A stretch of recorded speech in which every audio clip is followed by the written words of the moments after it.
good evening or good morning, wherever thou might be. Star fam, I got a new flavor. We got Olipop. You know what? Life is getting real expensive, and we're heading to the Great Depression.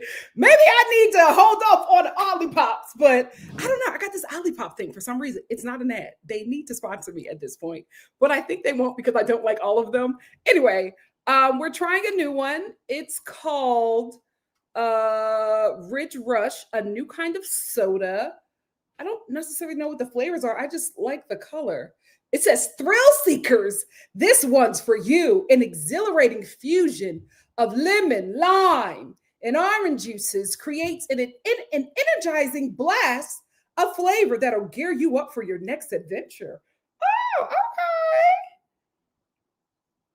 It got that Ollie Smart in there, the second ingredient. Let's see if we can taste it. It's a classic soda. Olipop combines the classic soda you know and love with prebiotics, plant fiber, and botanicals to support your microbiome and digestive health. Finally, a refreshing soda that, hey guys, is Ridge Rush a classic soda? I ain't never tried this. It's probably in one of them mountainous areas. Wait, is this supposed to be Sprite? Right? Because don't Sprite got like the lime in it? Sprite, ginger ale. What's the other clear one? No, I think this might be Sprite. It better not be no damn Mountain Dew. No shade. I don't drink Mountain Dew. I have been poured, not that poured. No shade. No shade.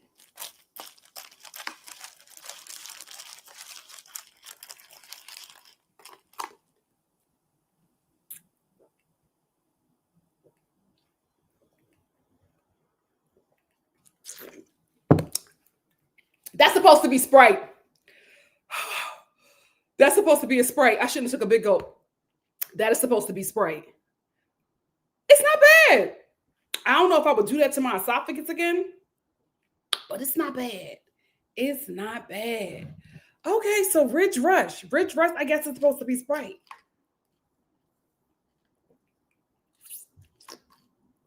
Anyway, how are you guys? How are you guys?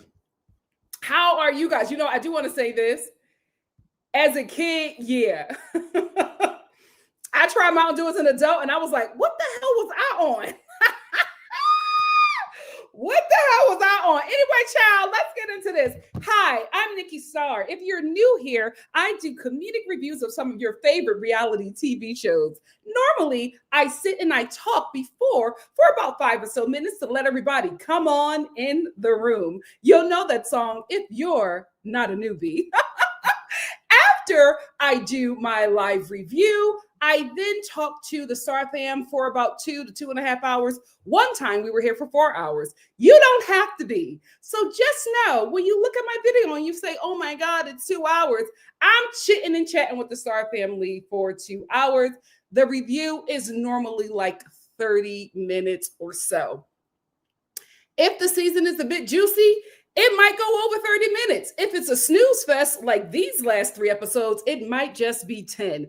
Who knows? Thank you so much for stopping by. If you leave a rude comment, I'm going to block you. This is my house. I don't play any games. Welcome. Let's get into it. Woo, that Ridge Rush. It's a rush, all right, child. I may have to get a couple more of those right before the gym. Yes. Hitting it hard because, child, my birthday is like 2 months away. I got to get on it. I was playing around in that gym. I got to be serious now. I got to be serious. No food for me. I'm going to do a water fast I'm lying. I'm not going to do no water fast. Thanksgiving is, yeah. Pray for me. Anyway, let's get into it. Episode. What the hell is this? This is Love Island. Child, I'm talking about Love is Blind. Delete. Where's Love is Blind? Where's my notes? There she is. Megan Blackwell, are you in the room? Megan Blackwell, are you in the room? She's not. Megan, when you get, Megan is here. Megan, how are you? So Megan, a talented musician, sent me her single and wanted me to play it for you guys. So that is what I am about to do. Star family, we are going to play Megan's single. Where? Oh, I just had it. Megan's single called Blackjack Table. We're so talented in here. I'm so excited. I was already listening to it, so let me cue it back up.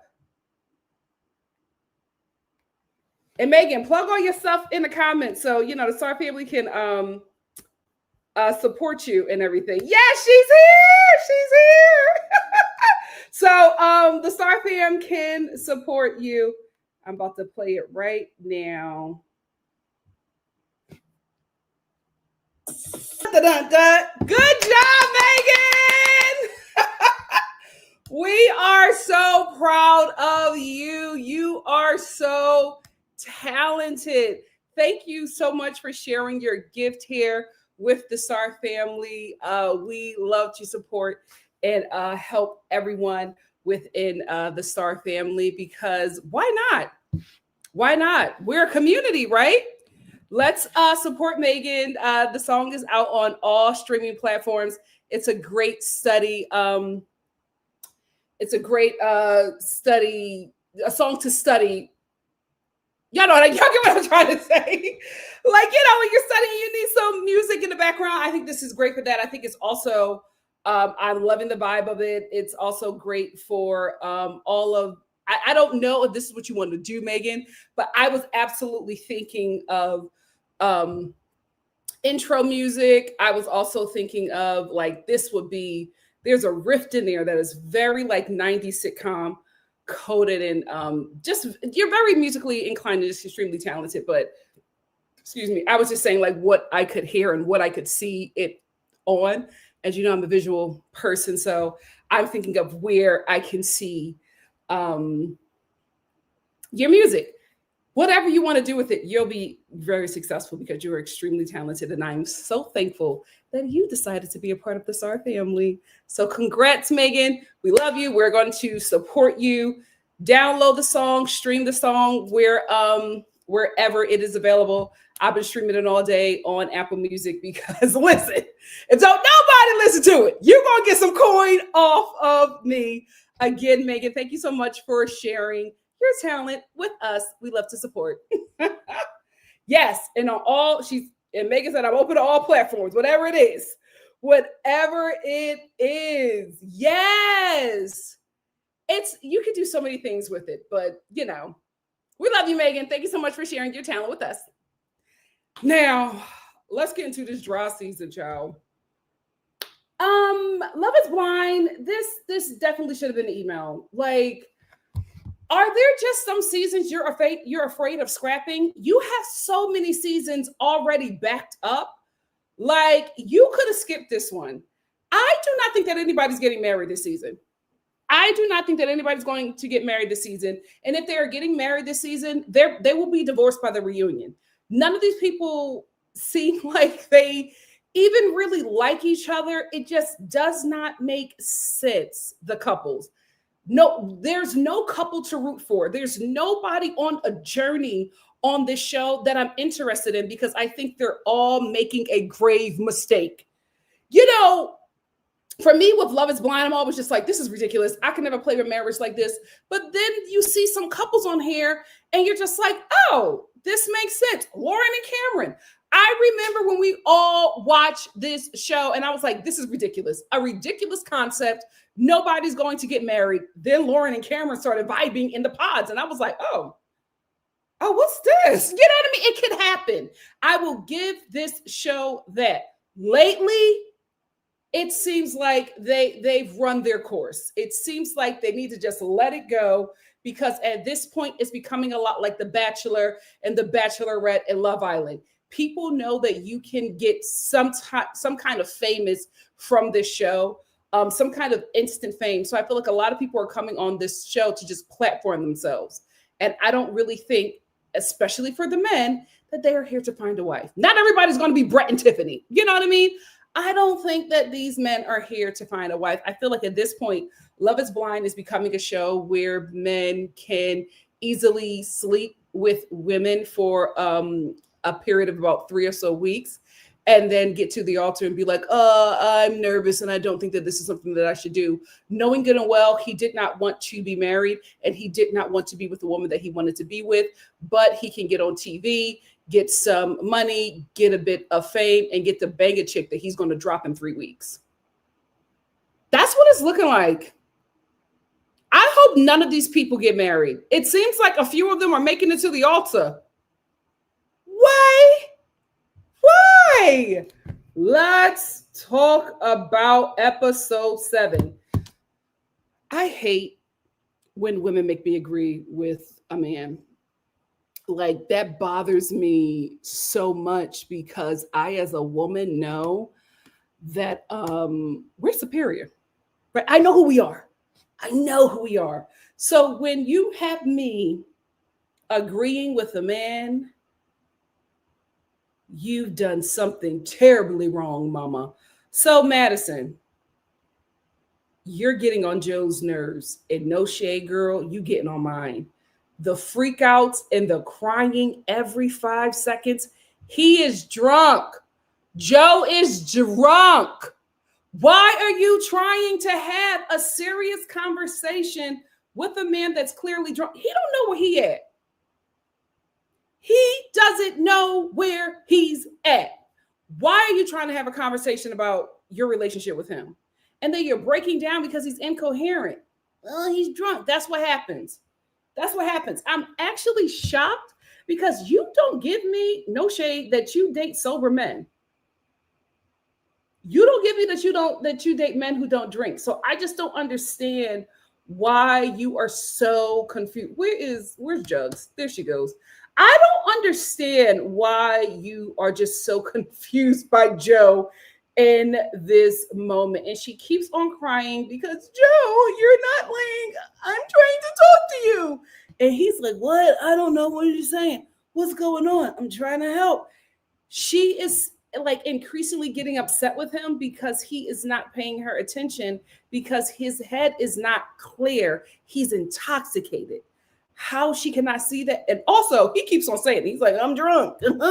And she still is getting upset. So she's having these temper tantrums, crying. She's going outside the room crying. He's hearing her crying, but he really can't get up because he's drunk. And she's like, I'm out here. Like, you don't even care. You won't even come out and get me. He's like, because I'm in bed.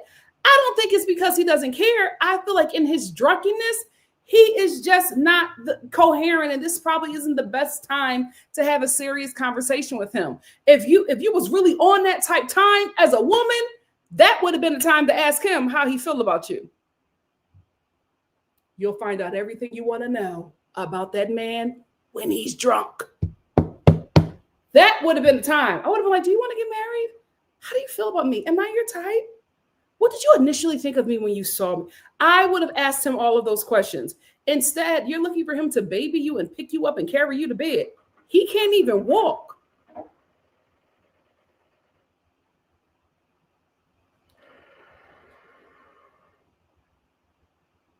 I've never in my life had a fridge that's so loud when it's making ice. Anyway, she just has been crying the entire time, freaking out the entire time. And I'm starting to realize why Madison is single.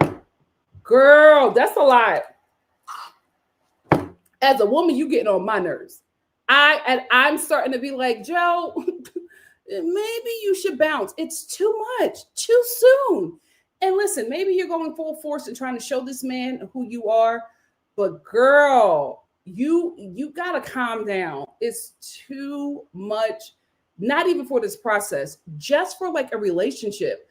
How do you expect to have a healthy relationship if you are constantly freaking out on the man that you want to be your husband? If he has any doubts or fears, they could absolutely be justified by your behavior. You gotta take it down like a billion notches. It's too much. It's too much. And also, where is the common sense? Why are you asking for anything from a man that was so drunk he didn't know who you were or where he was at when you first walked into the room? Let him sleep. Let the guy sleep. And then the next morning, she's still holding the same attitude with him that she had last night because he was not coherent with her because he was drunk. And he kept on saying, he was like, oh, I was drunk. He was like, I drank a little bit too much. So I went to the hotel, our room, to take a nap and go to bed because obviously you were not pleased with my behavior. So at least he had sense enough to be like, yo, I'm getting on my girl's nerves. Let me go home and let me go to my room and let me sleep it off because obviously I'm doing a bit too much. You're not even giving him that he at least had enough respect for you to be like, she's uncomfortable with this. Let me go and put myself to bed. Because he wasn't ready to go to bed. He was having a good time, him and Jordan. Give him that. I hate that you're making me agree with Joe. What? Disappointed. Also, I was just as confused as Joe the next morning. I didn't know what you were asking him for, what you wanted from him. I kept on rewinding to see what I missed, but you were not clear about what you wanted as well. I want you to hear me. I want you to see me. What are you talking about? Joe was so confused. He was even in his confessional. He was just like, I don't know. I was drunk. I don't know. Like, girl, you confused me too. I gotta be honest. I still do not know what you wanted from Joe in that moment or the next morning. Where is she at? So Sparkles is talking to Jordan. And she's talking to him about the previous night. And he was just like, did you not like how I was acting with Joe? And she was just like, well, I wasn't like, it's a bit annoying, And he was just like, okay, well, what is it that you want from me? Like, and that makes sense, right? Y'all are about to get married. Y'all don't know much about each other. Y'all got to figure this out. He's like, so what is it that you require of me? Like, how can we work this out? Like, what is it that you want? And she says to him, which is why, girl, you don't need to be marrying this dude. She says to him, I want to be a power couple. You're not going to be a power couple with Jordan. That's not what Jordan wants. He never desires to be, he's a working class guy through and through. I don't think Jordan has ever in his life desired to be a power couple. If anything, I think he would kind of look down on people like that. He gives me very blue collar to the T. And he will die blue collar, not because he doesn't want to aspire and be anything else. I think this is his final form and he is okay with it. Jordan is okay with being who he is. Megan is not. And she has to reckon with that, right? Because she is also making a lot of compromises and a lot of sacrifices for him because he's fun and she enjoys him and he's different than the guys that she was with before. And that is because Jordan is supposed to be her eat, pray, love. He is not her promise or her forever. She's trying to make it eat, pray, love be a permanent situation and they never work because it's going to be fun for a minute. And then you're going to realize what you like about him is the potential that you think he has. You do not realize this man is comfortable and happy where he is. He ain't trying to be nothing else. He has no other aspirations than to work a good paying job and take care of his son. That is it. You want to be a power couple. You want to be investors and builders and planning all of these businesses. He does not have the desire for that. He does not want to do that. And that is his right. You are not listening to him because he is telling you that. You should have saw his face when you said power couple. Uninterested. That's not the guy for the life that you want. And it's not just money. You two have two totally different outlooks on life. You like the finer things. You like a faster paced life. You like a man that you're going to climb Mount Everest with. and then the next day jump on a plane and go to a private resort in Bali while taking phone calls for your businesses at lunch. That seems exhausting for Jordan. Jordan's not leaving Denver. Jordan's life is his son. He's not doing anything outside of that. And I do not know why you have not yet realized that you are second to Luca. Now, listen, I don't have a problem with that. Hear me out. Hear me out. I know the wife should come first. However, he has a child outside of the relationship that he has with her. That child needs to be his first priority. Here is why. Luca's very young. He is also a type 1 diabetic. He requires a lot. I am happy that Jordan was very honest with her, was just like, I got a lot of stuff going on with my son. That is where I am. That is where my mind is. That's where my heart is. She's not registering that because she's having fun. It's a good time. And she has a great distraction from the death of her father, because that's what she's in. She's mourning her dad, and she has this great distraction, which is this guy. I don't think she realizes that she is going to become second to his son. She thinks that he's going to invite her into his life and they're going to do life together. You are not going to do life together with Jordan. Jordan is going to do life with you, but his overall life will be with Luca. And whatever he does with you will be after he is sure that Luca is okay. I don't think you necessarily want that. I think Jordan may be best for you when Luca is an adult and out of the house. Because until that boy is able to be on his own, Jordan is locked in. I commend him, honestly. I feel like that's how it has to be, especially as a single parent. I am not saying that a single parent shouldn't get remarried. I'm not saying that a single parent can't find love after marriage. I just feel like the child just becomes a priority at that point. And maybe you should do all of that serious dating and entering into the relationships and marriages when the child is out of the home. Because when a child is so young and you bring in another partner, there could be a lot there going on that you won't find out about until that child is older. So maybe keep that space, a safe space with you and that child before inviting somebody else in. At least with Jordan, he's letting her know, Luca is my priority. I don't even want you to be involved in that. Harsh, but it's the best way that it has to be, because he is dealing with precious cargo, and that is his child, and he is responsible for that life while he is on this earth. She don't recognize that yet. Poor thing. Why the hell you want to be a power couple with Jordan of all people? He don't want that girl. He's never going to want to be that guy. And you want a guy that wants that. I hope you wake up before you say I do. I also feel like she has yet to accept Jordan for who he is, right? She likes the fun side of him, and she wants that fun side to add into the guy that she has created in her mind. That's not Jordan, but she believes that he can get there if she persuades him enough. And I'm just like, you're just not going to get that. He is very set in who he is. He is comfortable and he is happy. You want this power couple guy where you and him are yachting and, in Jeff Bezos' New York Giants box, watching the Super Bowl or something like that. Like, that is the life that you want. This is a guy who plays softball every Saturday with some dudes that he met in the pub in 2013. He's set. This is it. This is his comfortability. This is his happiness. He doesn't want to change that. I think he will compromise a bit for you, but he won't be happy. And neither will you. This is your eat, pray, love, honey.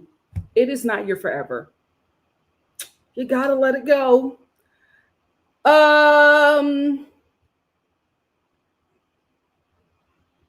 Let's talk about when the men and the women they all got together and they separate, and the women are all talking, and they're having a good little key about their men, and they're having so much fun.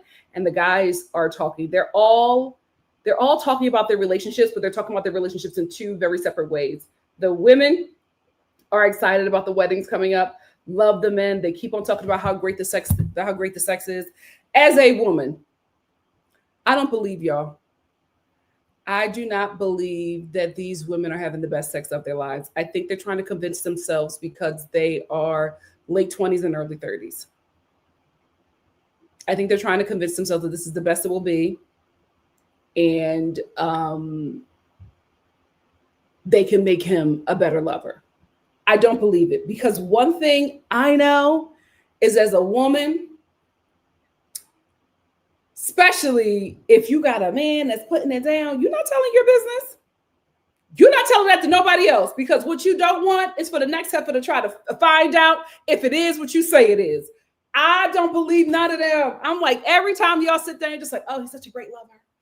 Oh, he just does everything to me right. Absolutely not. The girl that is really getting put through the mattress is the one that don't say nothing. That one that's quiet all the time. Whenever you ask her about her love life, she's just like, you know, I don't talk about that. Yeah. He's taking her to glory. She's not telling her business. A wise woman knows that. The girl that's always talking about how great it is.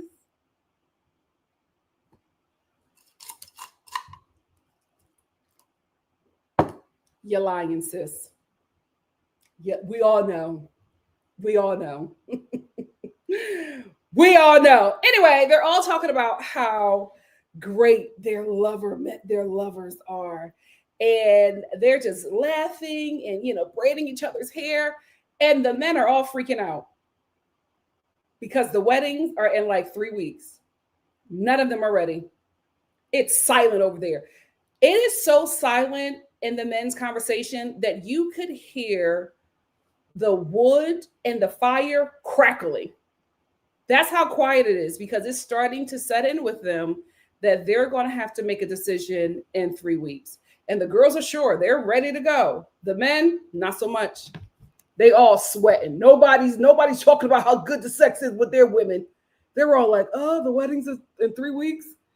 Are we ready for that? Like, they're all questioning even being a part of this show, and the women are over there having a good time. Here's the thing, ladies.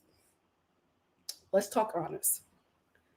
The reason why women are always so happy to get married is because society sets it up that way, right? Society makes you think, as a woman, that being married to a man is the best thing ever. You're going to have a protector, a provider. He's going to care for you. He's going to love you. He's going to do all of these things to make your life better. You won't have to do anything but just sit there and be a woman. It's a lie. We should know this by now, right?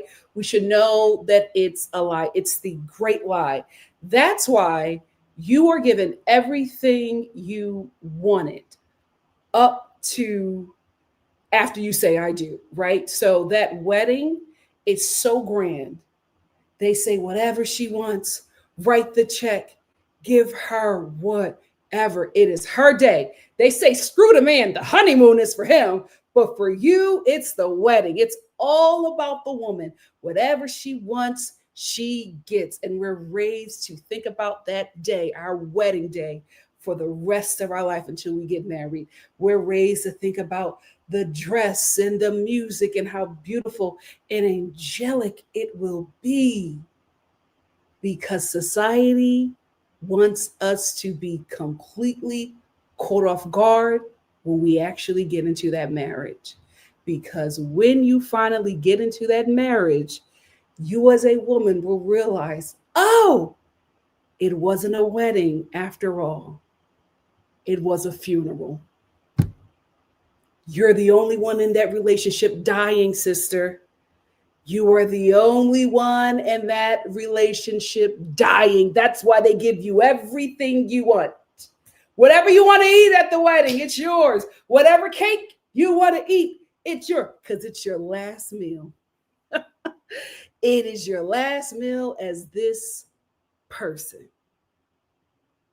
This girl is dying on that day. So that's why all these girls are sitting there like, oh, I'm about to become Mrs. So-and-so. I'm about to become, because that's what society makes you think. Oh, listen, by the time I was 19, I planned my whole wedding. I planned it up because I had been thinking about it my entire life. Up until that point, I was like, this is what I want. Oh my gosh. And then I got older. And I realized, oh my God, I was planning my funeral.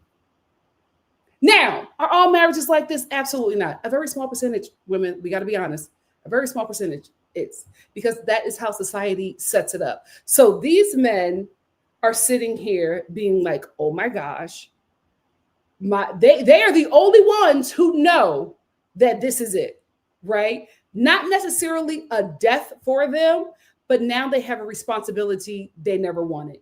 And they're going to have more responsibilities because a lot of them get married not because they want to, it's because society tells them to. It's because the patriarchy tells them to. It's like, oh, if you want to have a successful life, you gotta get married. If you want to get some promotion, you gotta get married. We only want to give it to a family man. We only give you those brand deals if you got a family. That's why you got these freaking 22-year-old NBA and NFL athletes getting married and having all these damn kids. Not because he wants to, it's because he has to look like what that job wants him to look like. And they're paying him a lot of money. It doesn't matter how terrible he is to the woman, how absent he is to the kids, just as long as he plays the part and looks the part, it's fine. The men are the only ones who can live in reality. The women are living in just a total bubble of foolishness. They should also be thinking about, oh my God, in 3 weeks, I'm going to get married to this guy that I really don't know anything about. To this guy who I'm lying to my friends about how great of a lover he is. Why am I doing that? That's going to be your ding-a-ling for the rest of your life. Do you really want to make that decision, my sister? But you get so clouded, and they tell you the beauty of marriage. They tell you the beauty of motherhood. They don't tell you before you have that baby that your anus is going to rip. I know, no, I'm not going to say I know somebody, but there is a woman out there who only had one child. She only had one child. She wanted, her and her husband, they wanted to have multiple children. She had her baby, and because the baby came so fast, there was nothing that could be done. Her anus ripped completely to the point where she was releasing herself in a bag, Jesus, for months after she had that child, because she, the rip was so, the tear was, it was a rip, was so bad. Like she was just like, if I would have known that, she's like, I would have had kids. Like, they don't tell you those things, especially as a woman, because you might say no, or you might opt out of it. And if women opt out of marriage, men lose everything. And that is why those women are sitting there in bliss, about to say yes to men who are all going to say no, except for Edmund. Oh my God. Because women don't live in reality. Women do not live in reality. Reality does not hit women until they're 3 kids deep.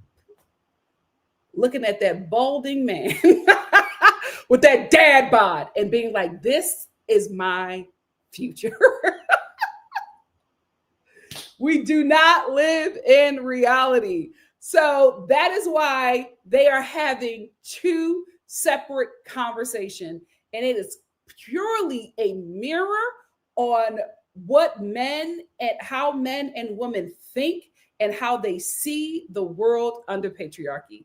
That was such a sad scene because the women are just oblivious. And it's written all over those men's faces. They do not want to do this. They do not want to be here, and they are all dealing with the reality that this is going to happen. And they got to let this woman down. They're also great liars, right? Because the conversation they're having with each other, they will never have with the women that they're with, because that gives the woman that they're with an option on if they want to be with them or not.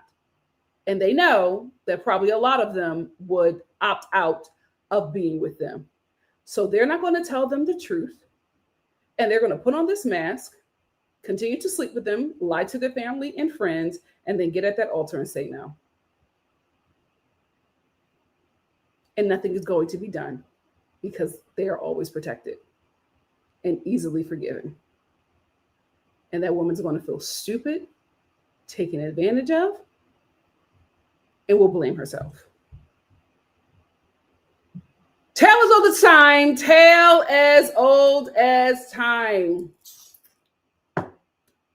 Not all weddings, not all marriages, but for a lot of women, that wedding is a pretty coffin. Stay woke, queens. Stay woke. What did I miss with Nick and Annie? Because Nick and Annie are, where are they at?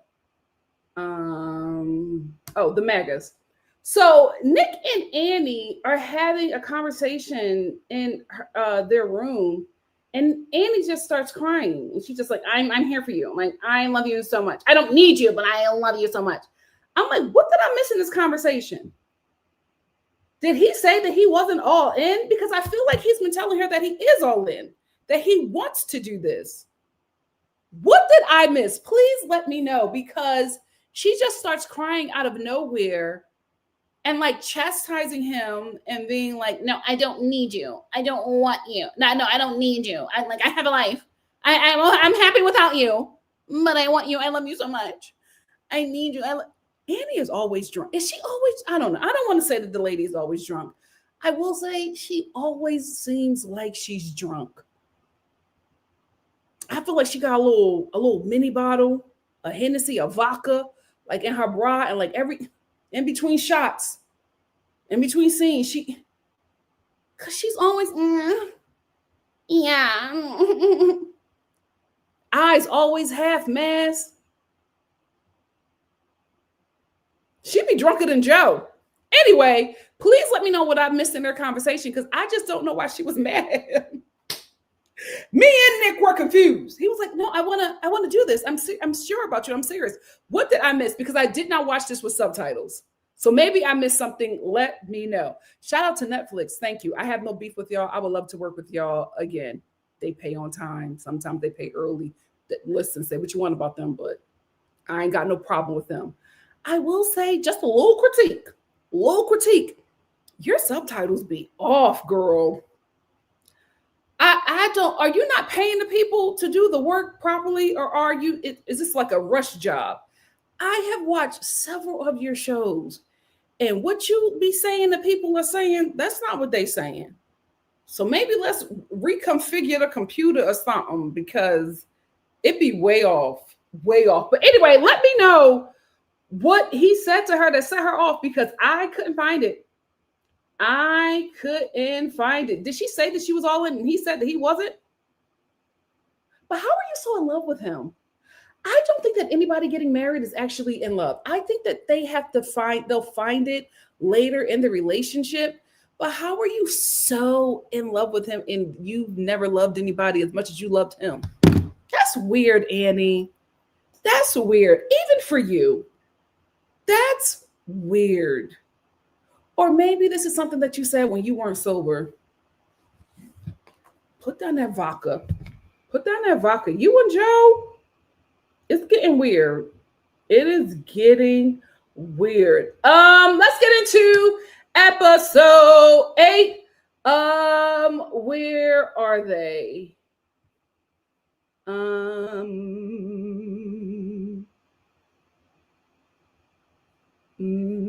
Oh, there we go. The settlings. Joe and Madison. So, Joe and Madison are having a conversation about making it to the altar. It is clear that Joe isn't going to make it. I will be gagged if he says yes at the altar. But it is like, I feel like every episode he's trying to get out of it. Even that conversation he was having with the men, where they were all just sitting there in silence, Joe was trying to leave that day. So he's talking to her and he's like, "You're not scared?" She's like, "No, I'm not scared. Like, you're the one that I want." So like, I went into this, I'm marriage minded. So I went into this knowing that I was going to leave here with a husband. And Joe was like, "Yeah, but it's like, and we're getting married in 3 weeks. That doesn't scare you a bit? And she's like, Joe, no. And my thing is, Madison, why did it go there? Why does it go from 0 to 100 real quick? You and him are just sitting down eating, and he is telling you that he's a little apprehensive or having some questions or feeling some sort of way about this process. And you won't even hear him out. Just hear him out. Reassure him. I don't know, something. But as soon as he says something that you don't like, you just blow up to the point where he just shuts down. And he's like, I'm just trying to talk to you. Whoa, no, Joe, I wanted to do this. I'm marriage minded. And Joe's like, you don't think that I'm marriage minded? No, because why are you having second thoughts, Joe? Really? And she gets up and she walks away. It does not matter how fire your coochie is. Ain't no man gonna deal with that. Ain't no man gonna deal with that, Madison. Not even a stud. And studs deal with a lot. You have got to reel it in. Why can't you have a conversation? Okay, you're 26. That brain been developed for like what? That brain been developed for like 2 years. You have to have some emotional regulation. Like, he was just trying to have a conversation with you about what's happening with him. You should want to listen to the man that you are going to pledge your life to. You should want to listen to him when he's saying, I'm feeling a certain way. So you don't get caught off guard at the altar. You won't listen to him. And I feel like you won't listen to him because you just want to do this. It's giving that you really are just marriage minded. And that's the problem. You're marriage minded, not relationship minded. And that's what you need to be. The wedding is just a contract between you, that man, and the US government. The marriage is just a contract between you, that man, and the US government.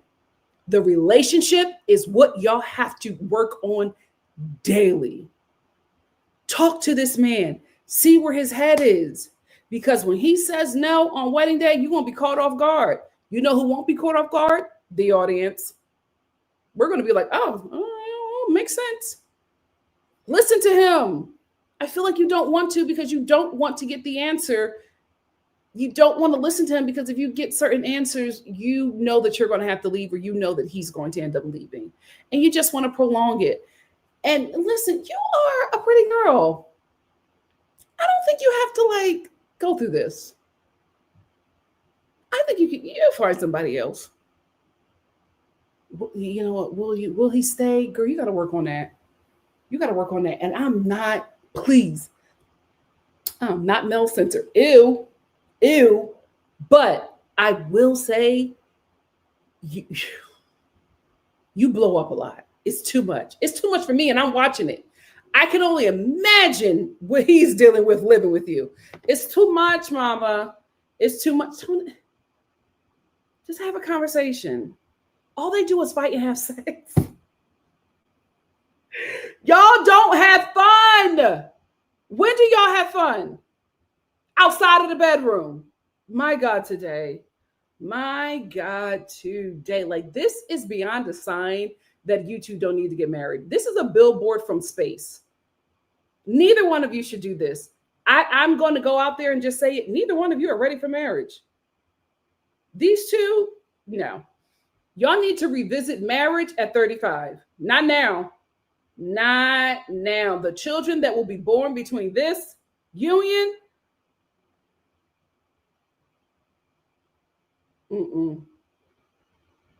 Do white kids get silver caps? I'm just saying. It's going to be silver cap teeth kids. If they don't get silver caps, biters and kids that eat their crayons because they're so stressed out because all their parents do is fight. Anyway, let's get into the honeymooners. Baby, the honeymoon is wearing off. The honeymoon is wearing off because Ali in episode 8 hard launched the fact that she wants a soft life. Anton, this is why men have to listen. Because I knew she wanted a soft life. I knew. Not only does she want a soft life, she wants it immediately. She asked him, can you financially take care of me? She said, I got this job, not because I wanted to, because I had to. I'm working all these long hours. I'm dealing with all of these patients. I don't want to do it, but I like a particular lifestyle, and I know I have to work to keep it. I want to marry someone who can maintain that lifestyle, so I do not have to work. And also, she said, look into getting a maid, because baby, it won't be me. I do not clean up after myself. Anton was like, oh, okay. Here's the thing that Anton is dealing with. Allie's the hottest woman he's ever been with, and I think he doesn't believe he can get hotter. So he's going to try to make this work. This is the kind of man that will go broke trying to take care of this woman. This is the kind of man that will get into insurance fraud to provide for this woman. He will do something illegal to keep her, not because he necessarily wants her, but because of how she makes him look in the eyes of men. I hope they don't go through with it. I hope they don't go through with it. Because, girl, he can't afford you.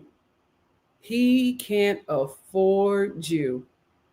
And if he all of a sudden is able to pay for all the things you need and tell you to leave your job, don't sign nothing. Don't anything any paperwork he brings home and asks you to sign, do not sign it, because the minute you sign that, I'm telling you, in about 5 years, you and him gonna have mugshots. We've seen it happen before.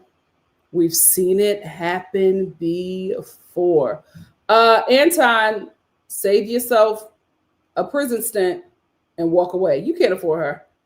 You cannot afford her. So let's talk about Calabria and Edmund. The Tisms. So we meet Edmund's mom this episode. And I was just like, oh, okay. So it's the bloodline. It's not just him. It's his bloodline. You can tell that his mom really loves him, and he really loves and cares for his mother. Are they Ghanaian? Is that how you say it? Ghanaian? No, I think it's Ghanaian. Are they Ghanaian? Or is, I hate to say it, or is she like,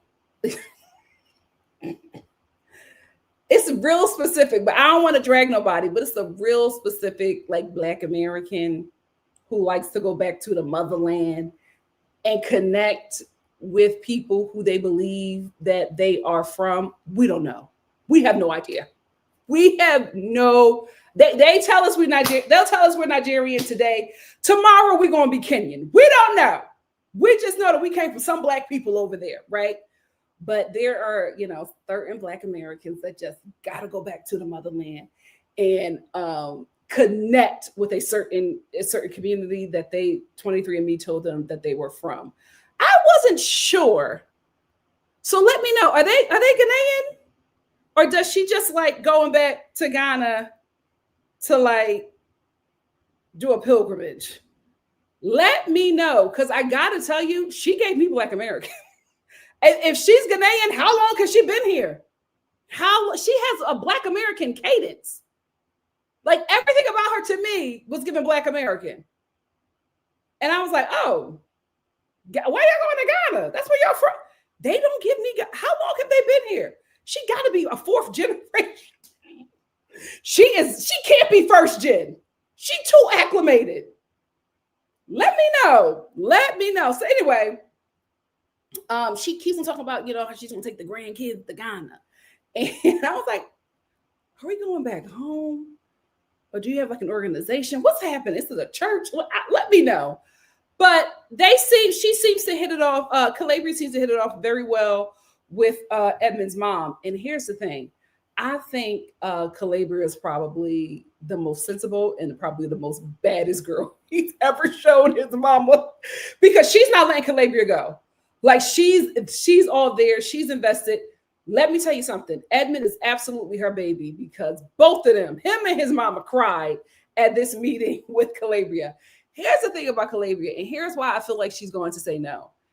Calabria is always stunned when she's like talking to Edmund, because when they first moved in, because after on this episode, I think at the end of episode 7, the couples moved into their homes together.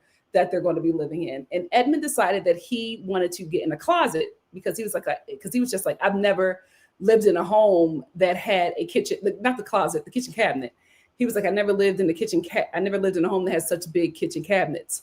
Sign number one, Calabria. Well, sign number a billion with this guy. So he wants to put himself in a cabinet. Here's the thing. I like a little goofy guy. So for me, I would have been like, oh, I would have thought that it was fun. Calabria didn't think that. She has this particular look when she is looking at Edmund, and it's always like, what the hell is going on? So while he was trying to fit in the cabinet, she was just like, are you gonna do it? Okay. So you really gonna try to fit in the cabinet? That's why I love you, baby. Girl, you are saying no at that altar. You are saying no at that altar. And that's how she looked at his mama. Like when his mom just started crying out of nowhere, she was like, Calabria, go home. Go home, girl, go home. I will say, I thought it was really cute. It got me. I thought it was really cute when Edmund prayed with his mom in Calabria and he started to cry. And he was like, God, just let this be a healthy union, Father. Please just let us come together and find one love on one accord. Don't let Edmund pray for Thanksgiving. My God, today, Edmund gonna start speaking in tongues and have y'all there all day. The bread will get cold. The turkey will dry up, waiting for Edmund to finish praying. Here's the thing. I like Edmund. I think he's a sweetie. I think there are some things, and this is just what Black people do. I think there are some things that he is dealing with that his family has ignored and just said, oh, he's just, he's different. Black people, sometimes different, need some kind of medical attention or special attention. And we have to stop letting our people go out in the world with their specialties and not addressing them, because he's a sweetie. There's something going on there. And no shade, I think the mom got the same thing. So maybe she couldn't see it because he's just like me. We black people, we gotta seek medical attention. We gotta do it. The prayer, okay. Pray with your feet and take that kid to a psychiatrist because something is going on. Anyway, his mother said something that stuck out to me. She said that he got like a little trauma closet, and he don't let nobody in. But she knows that she'll let her into his closet where he keep all his trauma. Absolutely not. Sorry, everybody has trauma. When I'm coming to a marriage, that got to be handled. That's not for me to do. Oh no, it's supposed to be rainbows over here, rainbow bright, and My Little Pony over here. That all them hardships and that trauma, you figured all of that out before you got to me. I hope you heard that, Calabria, because I was like, what? So he wouldn't let you into the trauma closet. Now you're happy that he's going to get married because he's going to give her the key to his trauma closet? The devil is a liar. Absolutely not. I can't, Lord, please. The mammy spirit that is on Black women, I need us to be delivered from it. I need us to be delivered from it. Please do not see me. Do not see me as a mammy, a therapist, a psychiatrist, a cheerleader. I'm not doing none of that for your son.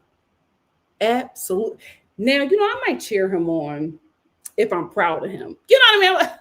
Good job, baby. But everything else, no, I'm the sweet potato pie.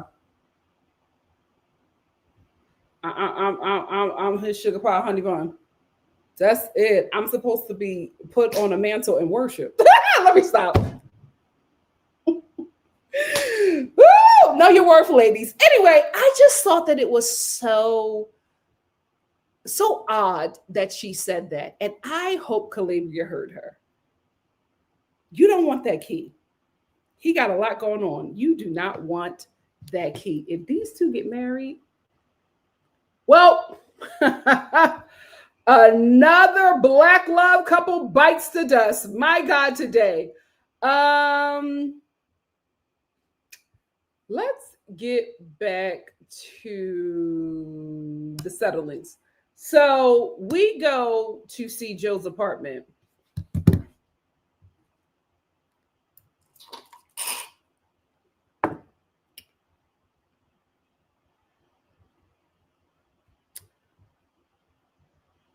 Joe's apartment in the Denver ghetto.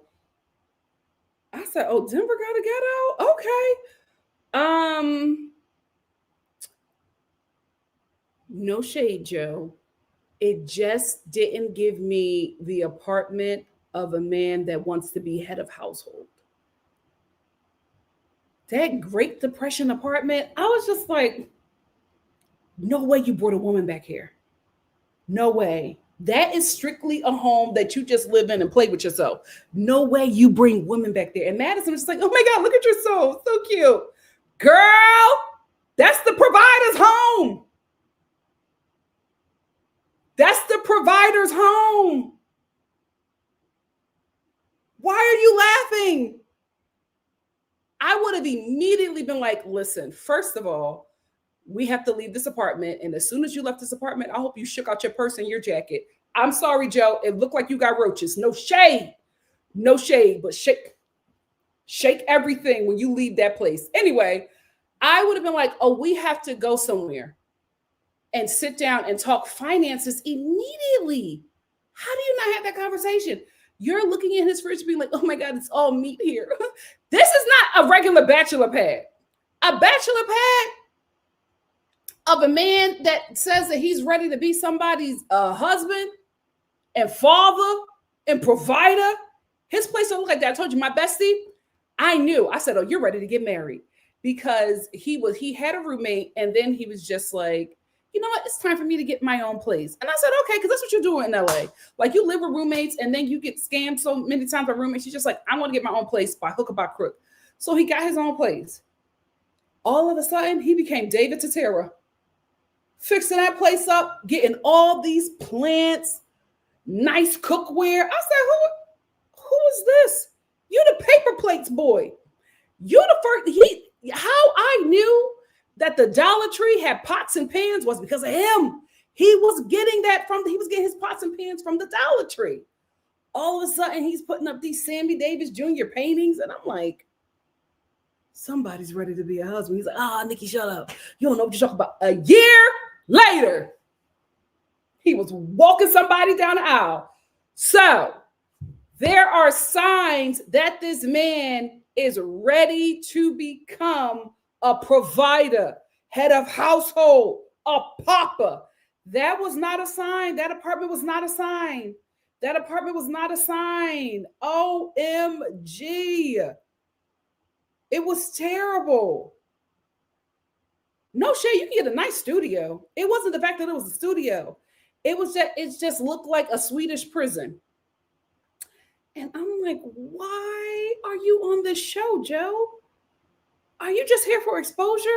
No way. And to whatever woman that laid down in that roach-infested studio apartment in the Denver ghetto, you don't love yourself. You don't love, ain't no way. The minute you heard a siren driving to that man's home is when you should have been like, you know what? I'll get an Uber. Girl. And Madison is just in an apartment laughing. The stove. Nothing wrong with that stove. But I'm like, if he had that stove in Manhattan, I'll let him rock. You in Denver. You can't, is Denver expensive? I don't know. No shade, Joe. I just saw that apartment and I was just like, you're not ready to be a husband. No way. Not a plant, nothing. Not a picture. You know what? Joe, let us know. Is this a dummy apartment? Was this like an apartment that the show created for you? Or is this how you really choose to live? Men really do need women, straight men. Because if this is how you choose to live, My God, today. My God, today. Terrifying. Terrifying. And was the bed on stilts? I ain't never seen the bed like that. Oh, anyway, let me stop judging. Let me stop judging. But I will say, when I saw his place, I was just like, you're not ready. No way. No way. This is how you live, and you want to be the head of household. No way. No way. Sparkles. We meet Sparkles' mother and sister. Again, I like Megan. I like Jordan. They are not right for each other. Megan, she introduces Jordan to her family, and they immediately get into the conversation of her father. They're all teary-eyed because they lost the patriarch of their home. Obviously, he was a good husband and a good father, because every time they talked about him, they all just started crying. And it's still really fresh for them, right? So we're sitting down with them, and Megan is talking about how she says to her mom and her sister, Jordan has a son, Luca, who has type 1 diabetes, child diabetes. The mom and the sister, like, absolutely emotional. And I get it. But I think that the mourning is clouding everybody's judgment. And because they miss their father and husband so much, they're looking for anything to make sense of a sign. And having Jordan have a son who has type 1 diabetes, something that, Megan's father dealt with and her mother's husband dealt with, they're thinking that that's a sign. And the sister's just like, oh, I had a dream and dad said that his son was just like him. And I'm like, sometimes mourning can make you believe and feel things that is probably just not true, but it is your brain trying to comfort you so that you can make it through this season of your life. But I honestly feel like she is confusing coincidences and making them signs from her dad that this is the one.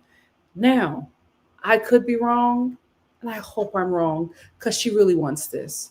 She really, really wants this. I don't know if I can say the same for Jordan, because I'm not saying that he doesn't want to be with Megan, but I don't think that Megan is hearing him when he's telling her she is not going to be his first priority. Because even how his home is set up, Megan was trying to be like, oh, it seems like you gave Luca everything. And he's just like, yeah, I'm his father. Of course, he can take the whole apartment. You know what I mean? Like, she's trying to fit in his life. And I'm just like, girl, you're not going to fit in his life. And I think the way she wants to be adored by her husband, he cannot do. Not only does he have a child, he has a child that is sick. That is his full focus and attention, as it should be. But I don't think she's hearing him, because she's thinking that this is her father telling her that he is the one. And I don't think that that's it, sweetie. I think you're just in a lot of pain in your mourning. And you just kind of wanted to stop. And when Jordan came into your life, it stopped for a moment. Because now you feel like your father is speaking to you through Luca. And it's just like, no, honey. And I understand. I get it. Let me tell you something. When I lost my grandmother, I damn near lost my mind. I can't. She passed away in 2017. I cannot, no, sorry, 2007. I can't remember the years from 2007 to 2010. Like, I can't. That's how much pain I was in. And I think because I was in so much pain, my brain just blocked out all of that. There are things that happened that I can like kind of remember, but I don't remember much from that time. And I think it's just my brain protecting me. And I think that's probably what's happening with her. Her brain is protecting her by fabricating things that makes her feel good. I could be wrong. I hope I'm wrong. But I just don't think this is the best decision for her and her family. I just think that, Jordan coming in, Luca coming in, it's a fun distraction to get your mind off of that pain. But these are two individuals who you guys do not know. I'm concerned. I'm concerned. Let's get back to the MAGAs. I was gagged that Nick was an athlete. He looks so frail. So Annie, we see the MAGAs. Annie goes back to, can I just say, Nick's little cozy cabin. I was like, Nick, who are you? Who are you? His cozy cabin was cute. I really, really did like that. I said, oh, I would love decorating that for Christmas. But she goes back to Nick's home, and it's like all of these awards, like all of this athletic stuff. And he's like, yeah, that's when I was in my prime. Prime? He looks so frail. He looks like Tiny Tim. I could not believe that he was like this triathlete. He does not give athlete the little legs. I couldn't believe it. But he's such a big athlete. Me and Annie were gagged. Annie was like, she kept on looking at him like, I can't, you do all of this? What? I'm like, he doesn't even look like he could pick Annie up. Wow, looks are deceiving, child. Looks are deceiving. Well, I will say they do have a MAGA look. Outside of that, him being an athlete gagged me. Gagged me.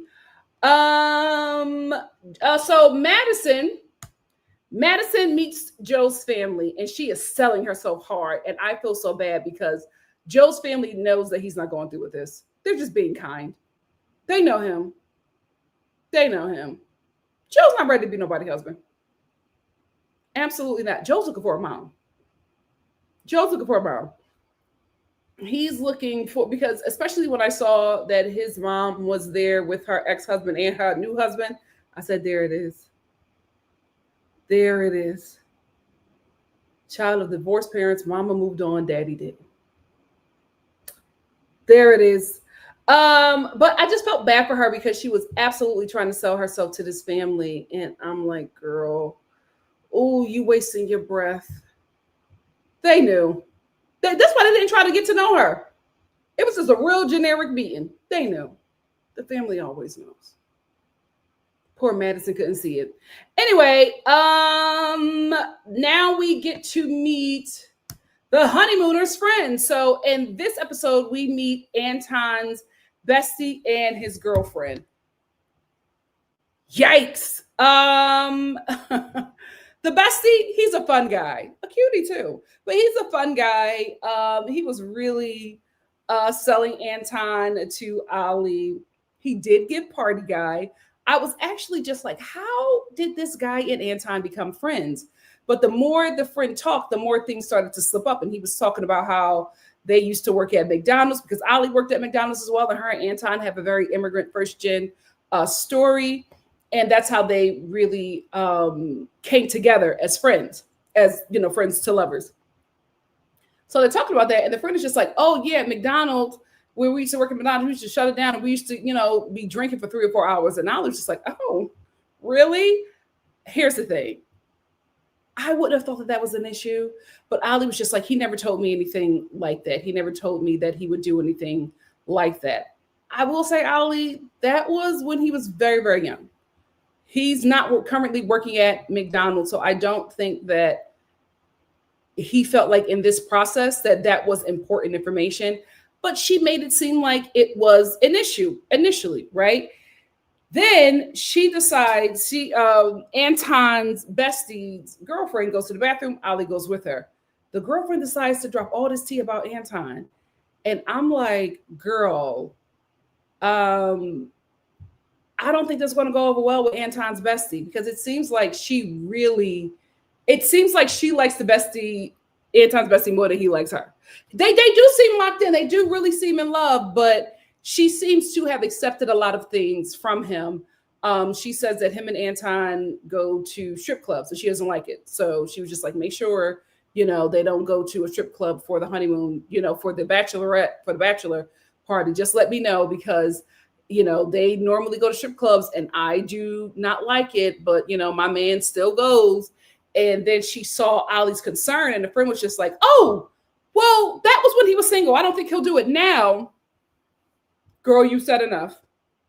You said enough. She also let Ali know that him and Anton party a lot. It is not just a friend. And Ali was just like, oh, he made it seem like it was just your man. And she was like, oh no, they party hard together. And that's when I was like, okay, this is how they're friends. Because Anton seems so very cool, so very chill. And the friend is an obvious partier. He gives me Bradley Cooper's character in, what is that movie? Where they like went, where they had a bachelor party in Vegas. Y'all know what movie I'm talking about. He gives me that, like the fun party guy, and Anton is like the chill guy, but they have something in common, and the common denominator with them is they're party guys. But Anton doesn't show it because I was just like, how are they friends? And then the girlfriend put the pieces together. So now Ali is concerned because Anton didn't tell her that about himself. This is what I would say to you, Ali. This is a real speed through process. This is basically an arranged marriage. You are going to, if you go through with this with Anton, you are going to learn a lot about him that you are not going to find out within this short time. If you really like him, I would not say make it a big deal because there's going to be something else. Like this is a speed process. This is an arranged marriage. You're going to figure out some things. If him being a party boy and not telling you bothers you, then he probably is not the one. Because if that is the big deal, girl, there's more coming. You ain't met not one ex. There's more coming. And if this is what pushes you over the edge, that is not your husband. Moving on. Anton, your bestie is great for reality TV. He's fun, inappropriate, a bit unhinged, and comfortable with the cameras. He should do more reality TV. Netflix, don't let that friend go. He would be good for some of your shows. Let's move on to episode 9. Is Jordan's chicken smoothie gender affirming? Because if you got to go through all of that to get the body that you desire, what's going on?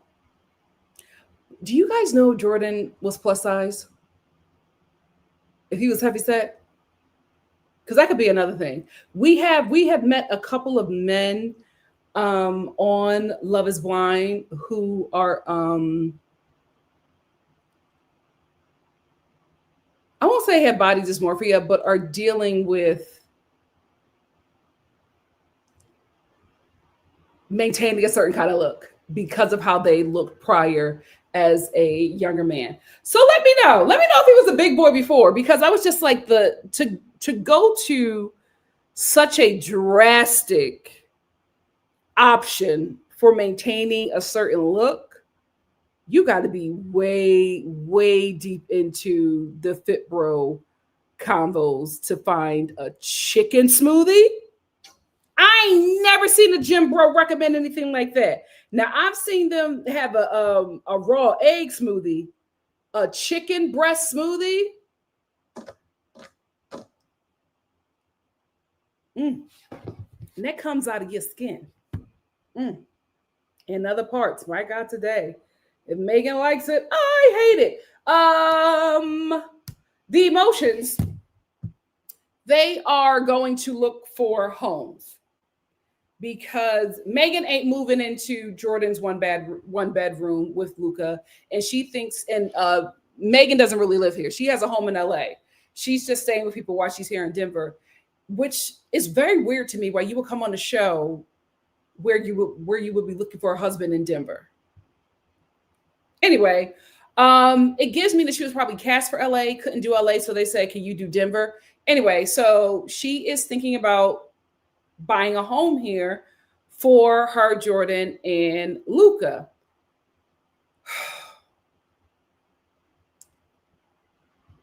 When they are looking for a home, and she's talking to the real estate agent, and the real estate agent asks her how much she was, like, what's her limit? And she said, oh, we don't want to go over 2 mil. Jordan's face, he was like, believe it. He couldn't believe it. Even Megan looked at him and had a little chuckle because he was just like, 2 million for what? Like, he has never in his life thought that he will live in anything that's $2 million. Never cared to. But she has a certain way of life and she wants to maintain that lifestyle. And sweetie, you are going to marry a man who cannot give you that. And that's what you want. You got to be honest with yourself.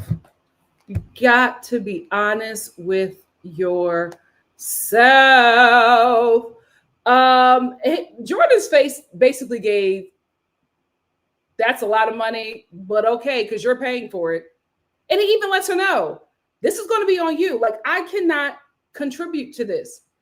He's basically saying, listen, I can do something. I could pay a light bill, maybe a water bill, but I would be strict about how much water you use. But that mortgage, a $2 million home, that mortgage is going to be crazy. Why the hell are you trying to buy a $2 million home in Denver?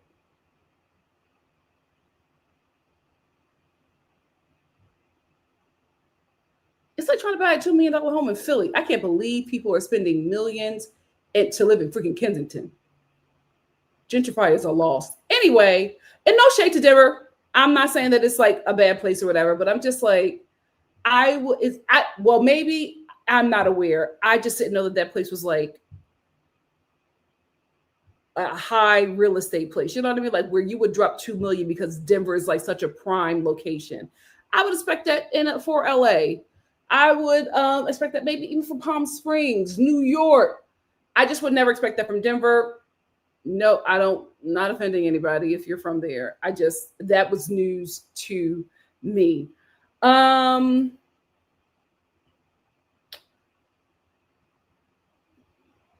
So when the real estate agent leaves and Megan and Jordan talk, and Jordan is just like, listen, I know that you want to do this for me and Luca. I think that it's so great. And I know that you can do this. I just want to prepare you that I cannot help you in any kind of way. He lets her know, like I said, he can do a little something, but his priority and his finances are going to go to Luca. He is not going to be caring about this $2 million property because he doesn't want it. Like he could live without it. He's fine doing apartments. He is a blue collar guy through and through. He has no desires to be white collar. And Megan is just like, oh no, it's fine. I understand. I just want to do this for you guys. And I'm just like, girl, that's fine for now. You are going to get real sick of paying this man's way. You're going to get real sick of paying Luca's way. You're just going to get tired of it. And right now it's fun because it's a great distraction from the pain that you're feeling with your father. But I don't think you are going to want to do this in the long run, especially when you realize that you like the finer things and he does not. Jordan knows this and he keeps on telling her that when she tries to like buy Luca stuff, he's just like, he does not need that. Luca doesn't need a Gucci jacket. He doesn't need Gucci sneakers. Like that is not what he likes and desires. So you like and desire these kind of things. You would want to go, to these Swiss Alps. He doesn't care. He won't do it. Even if you force him, he'll be like, well, can we afford that? He'll be penny pinching everything. And then you'll be like, no, well, I can afford it. He is a blue collar guy. He got a lot of machismo. He is also going to get tired of being taken care of, especially if, somebody in his friend circle who he respects says something about it. That's going to take a toll on the relationship. He's going to feel emasculated eventually, and you are going to get tired of financially supporting him. Girl, don't do this. Girl, don't do this. You're compromising way too much. Yes, relationships, there will be compromise. You are compromising everything for a feeling. Wake up, sister. Wake up. And Jordan, he's being honest with you. He's not holding anything back. We meet Nick's family. Where are the MAGAs? We meet Nick's family. They're who I thought they would be. Very The Purge. They are absolutely who I thought. I saw his family was just like, yeah, it makes sense. So then we are at the joint bachelor party. And I was looking forward to this because I wanted to see how everybody reacted to the people that they talked to in the pods. and walked away from. So everybody's coming in. Everybody's a little apprehensive to see everyone. And then Patrick walks in. He's so excited to see the guys.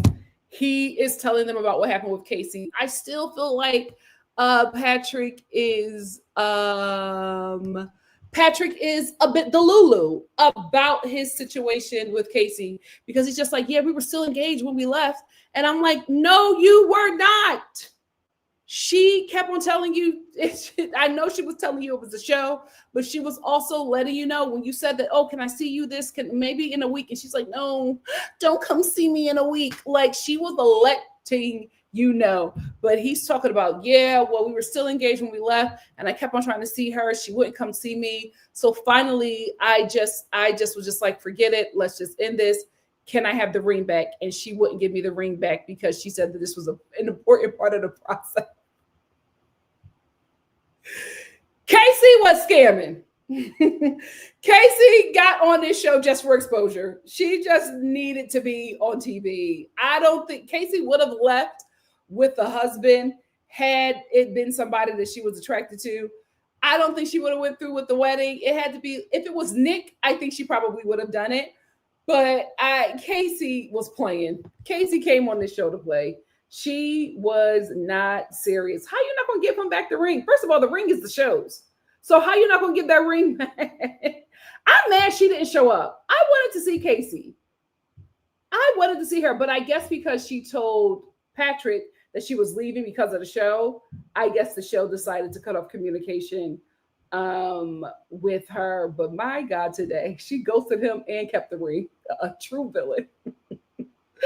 A true villain. So then Annie and Brendan meets, and Annie was acting like Brendan should have been drooling over her. She was just like, when I seen Brendan and like he talked to me, there was like no passion. Like there was like nothing there to make me feel like he wanted me. So that let me know that I made the right decision. Why did you want him to be drooling over you? You're engaged. You're engaged. So if Brendan would have been lusting over you and telling you that you made the wrong decision and that he still wants you no matter what Nick says, would that have changed your mind? Why were you expecting that? It's so weird. And Brendan, why were you wearing the same thing that we saw you in the pods? Like Brendan had on the same outfit. I was like, oh, I've seen this before. He probably got the same 3 outfits and just like, I look good in this, so I will continue to wear it. I know. I've been there. I got a couple outfits that I will repeat the hell out of. You saw it in my last vlog. My Dressed in Happiness dress. I love that dress. I get so many compliments on that. I will repeat the hell out of that dress. So I get it, Brendan. No shade there. Patrick and Anna meet. Where's Anna at? Where's Thickness? Thickness. Why were you mad at Patrick that he stayed in the process? I think Anna wanted Patrick to leave like Blake did. Would it have changed anything? Because Patrick sits down with Anna and he's just like, it was always you. It was always going to be you. If you would have stayed in the process, I would have proposed to you. And Anna was just like, but you proposed to somebody else. So it was never me. And she seemed like she was upset that Patrick got engaged. Like she was giving him nothing. She was really like just stern with him. And I'm like, if you really liked him that much, why didn't you stay? And we still don't really know why Anna left. She's just like, oh, it was just a lot. What was it a lot? Was it the fact that you didn't know if you could choose between Blake or Patrick? Or did you feel like you liked Patrick more than he liked you? Or did you feel like Patrick was played in the process? That's why you're mad that he got engaged? Like, what was it? I will give her this. Patrick, it could not have been Anna if you still stayed in the process and got engaged to somebody else. Because even if you met Anna, you still would have been all up under Casey if she would have stayed with you. So I get where she's coming from, but she was just so upset with him. And I'm like, why are you mad? You left. He picked somebody else. It's over. But it did seem like Patrick was trying to make something happen with her, but she just was like, absolutely not. Shut it all down. She was giving him nothing to the point where Patrick was so frustrated. And I'm just like, wait a minute. What am I missing? Because how are you mad at him that he moved on when you left? Did you want him to chase you? I will say, I don't think she should have expected that when the both of them talked about how Asian people are not their type. They're not really attracted to Asian people. They've only dated white people. Why would he chase you when it looks like you left because you didn't want him? And not only did you leave the process, you also let him know that he as an Asian man is not your type. Why would he go after someone who he thinks might not choose him because you had an opportunity to and you didn't? I can see where the both of them are coming from. I just wish that I would have gotten better answers out of Anna, because I just don't feel like any of the questions I had about why she left was answered. If you guys can figure it out, please let your girl know, because I'm confused. I am absolutely confused, because he kept on trying to convince her that she was his number one, but she was not buying it, and she was giving him nothing. And she was just like, well, we'll never know. What happened? What did I miss? What did I miss? So then we have the Tisms. They're having a whole argument at their joint bachelor and bachelorettes. They're having a whole argument over the most minute things. No, you know what? I'm not going to say it's minute. Wait, the 28 days later, is it on streaming yet? Sorry.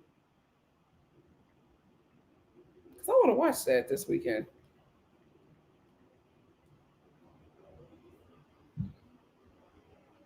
Oh, child. Okay. So anyway, the Tisms are having an argument. And again, I apologize, Calabria, for saying that it was minute. This is how you feel. I respect it.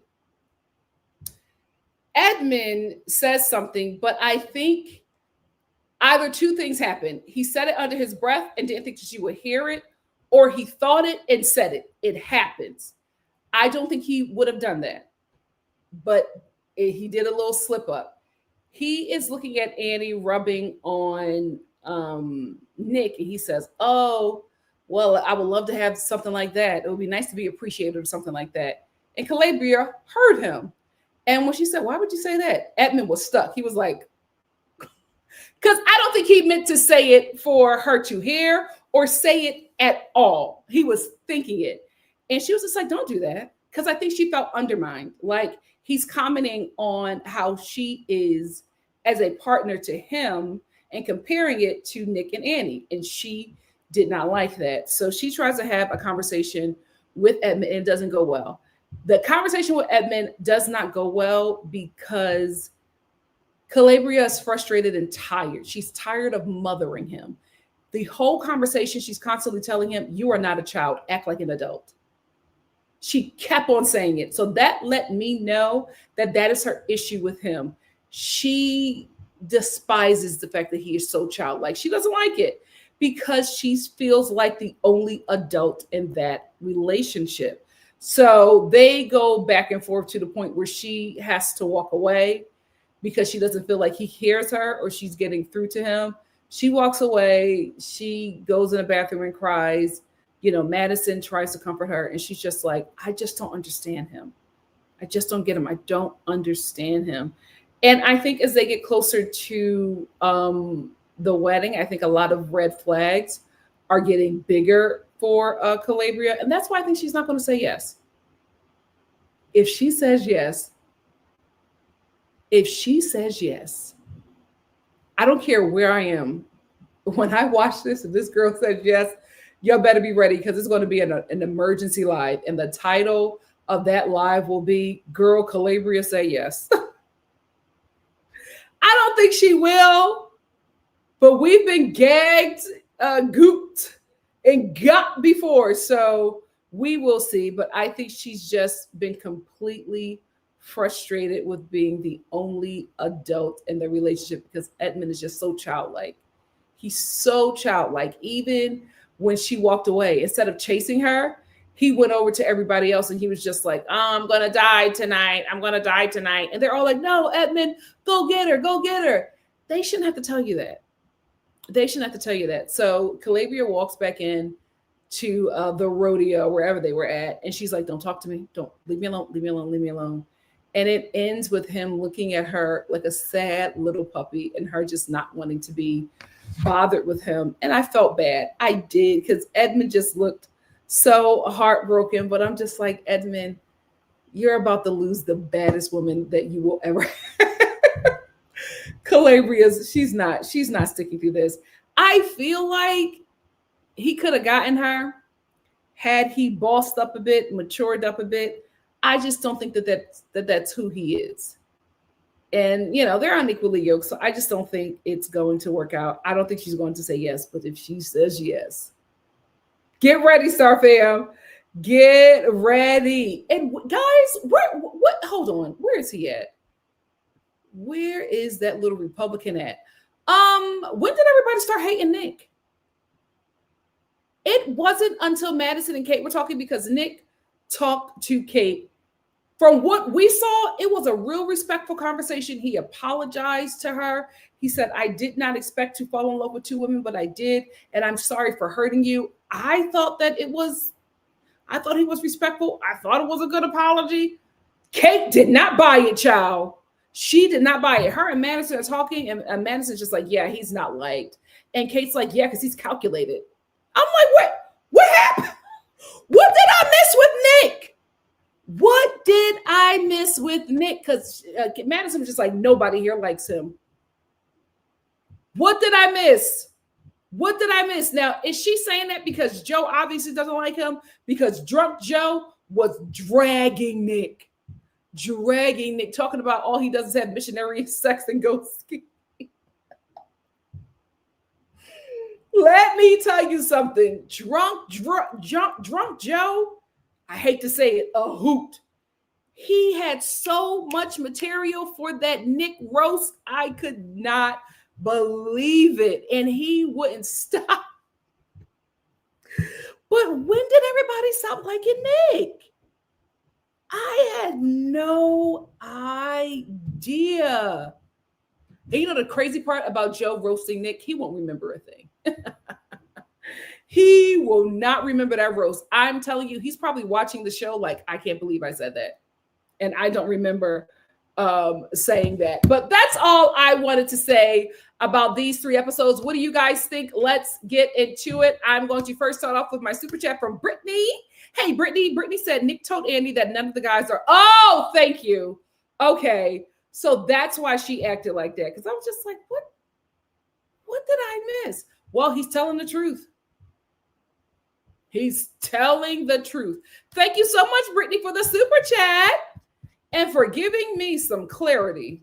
I'm going to turn my subtitles on, but oh my God, Netflix, they be off. They be so off. So guys, there's like 500 comments in here. I'm going to try to get to as many as I can. Please make sure you thumbs up the video. And when this live is done, make sure you hype the video. It helps your girl grow in the YouTube algorithm. And I am currently living in the United States of America. My nation is falling apart. White supremacy is finally dying. I didn't know that they would go down this hard. So times are rough here. So I might just end up having to exist on YouTube because everything's falling apart. So if you could thumbs up the damn video, maybe like and share if you care, and hype up the video, because when the Great Depression hits, this little box is going to be my only rations. Pray for us over here. Anyway, Christina, what's up? Christina said, "I was like, girl, have you never seen?" She was doing so much. Madison was doing so much. It was ridiculous. And this is from somebody, I don't do drunk people. I saw my uncle. It's also why I don't drink.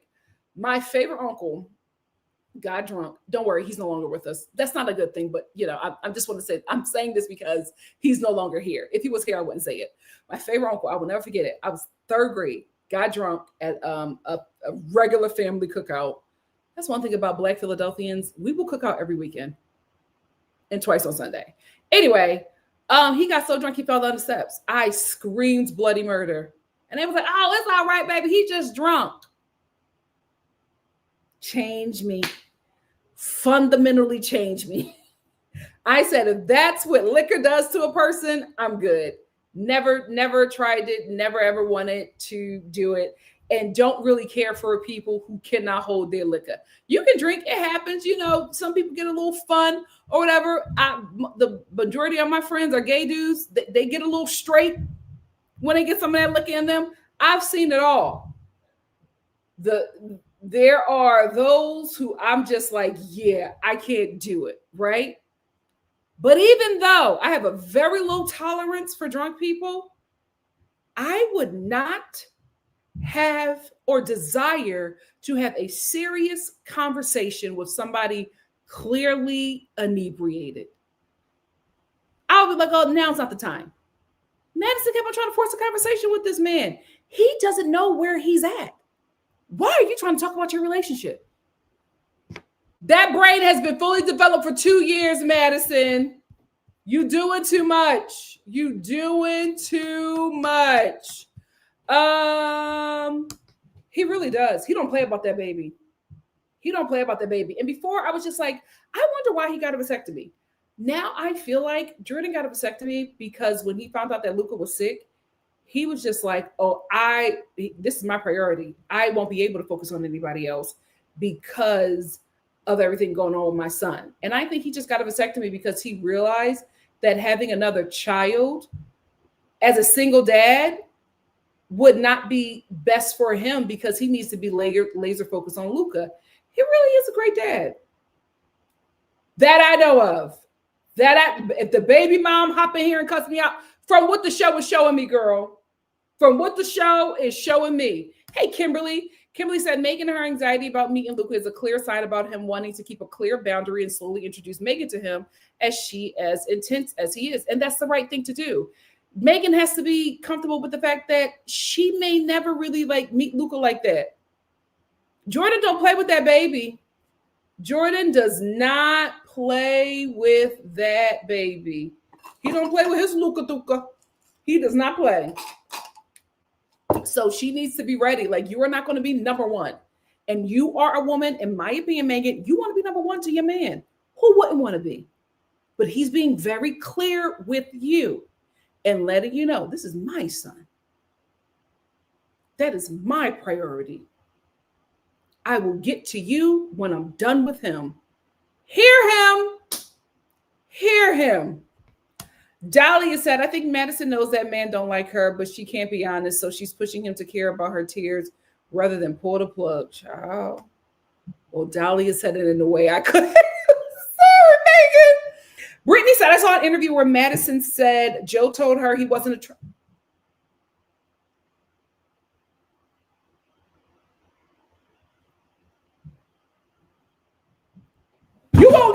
You only got to tell me once. You only got to tell me once, Ike. Girl. How do you? Oh, so maybe she's the one forcing all the sex. Because remember that girl that said that she looked like Megan Fox? She knew that guy was not attracted to her. And she kept on sleeping with him and trying to do all this sexual stuff with him. And he looked at her and said, let's stop having sex too. Let's slow down on all of that. Hey, Crafty. Crafty said it's definitely entertaining, but not seeing any love stories. They are all a hot mess, and I heard they aren't getting many followers. They're not getting many followers. It's a terrible season, and I think the show did the best that they could with the editing because nobody gave them anything. But then casting should get a little talking to because this isn't a good cast. Oh, maybe that's what it was. Loose as a goose.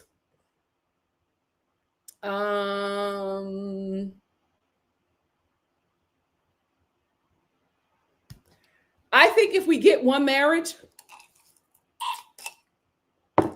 it'll probably be Madison and not Madison. It'll probably be Sparkles and Jordan, but I think they're going to be broken up by the reunion. But at this point, I really don't think anybody's making it. Oh, she's so emotional. Like, that's exhausting. That's exhausting. It's too much. Like, how can you expect him to deal with all that? What's good, Joe? No, I'm serious. It's no in between. There's no in between with her. It's like she's either real chill or she's explosive. Nobody is going to want to deal with that. Yeah, Sade, that's the problem. And it's so sad because that I know that pain. I know that, like, well, not with losing the parent, but you know, the matriarch, like that's some pain. It changes you, man. And I just feel like she is just confusing a coincidence with a sign from her father. She does. And I think she would be a really great stepmom. Here is the thing. I think that she is making Jordan extremely uncomfortable with the comparisons of Luca and her father. I think he sees that she is making their relationship more about that than like actually listening to him. I think that's making him uncomfortable.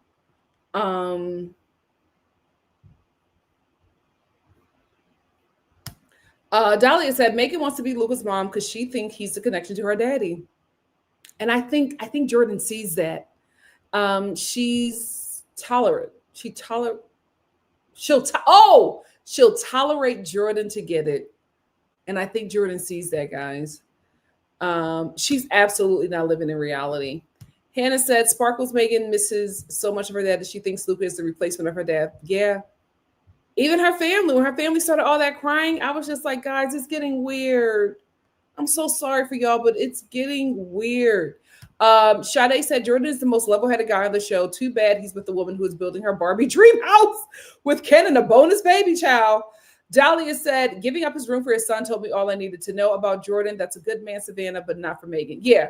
And also, there's nothing wrong with him living the life that he wants. Jordan is comfortable. He's happy. He's happy being this working class guy. He does not want to be no white collar dude. He does not want to go in the Gucci store and then go on a yacht and hobnob with her business buddies. That is not him. He'll go on the lake, take a little dinghy out on the lake and fish with his son. And that'll be the happiest day of his life. He's a chill, cool guy. She's not that. Kimberly said Megan has anxiety about meeting Luca. It's a clear sign about him wanting to keep. Oh yeah, I got that one. Oh wait, I saw this. Eva Empathy said, I don't believe it either, Nikki. If this is the best, I feel deeply sad for the lady. They're convincing themselves because they think at their age this is what they're supposed to have. Nope. Thank you. The mothers are in the house. My grandmother too. She said, don't tell them girls what's going on in your bedroom because she gonna want to find out. Don't tell them nothing, girl. I'm like, y'all over here, y'all telling us everything. It's not good. Ain't no way. And if it's good, you're not saying nothing. Brittany said, if Blake stayed, I feel like Jordan and her would have never gotten this far. Maybe, but wasn't she with Mike? Did I talk about Megan and Mike? Did I? Oh, well, here's the thing. Megan knows that Mike is a good match for her, right? For what she wants. He's not a good match for her emotionally because Mike gives nothing, but he's a good match for the lifestyle that she wants to live. He makes a good amount of money. He will want to go on the yacht with her and hobnob with her, her work buddies. He'll want to do all that traveling, working hard and then playing hard.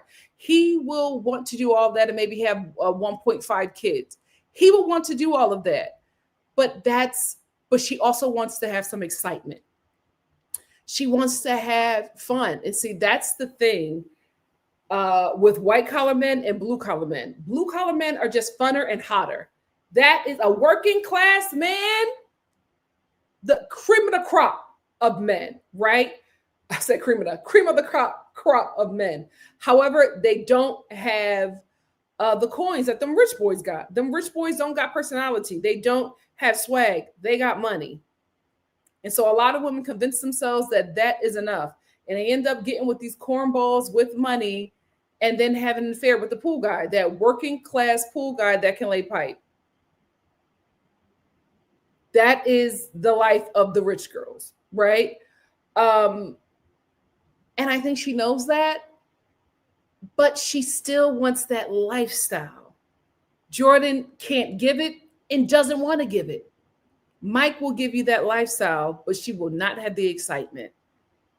And that's just a harsh reality, child. No, Blake wasn't there. A lot of people didn't show up. Dolly said, all these stuff is a lie, and they lie every year. Stats show most women don't even owe, so this is knowing their men for years. But the stranger put it down. Absolutely. They're trying to convince themselves, guys. They're like, oh, this is the best sex I ever had. Of course I have to marry him. Okay, girl. Okay. I didn't want to say it, but well, no, I talked about in my last review. Running Scared. Look up that couple in Running Scared. ID channel vibes.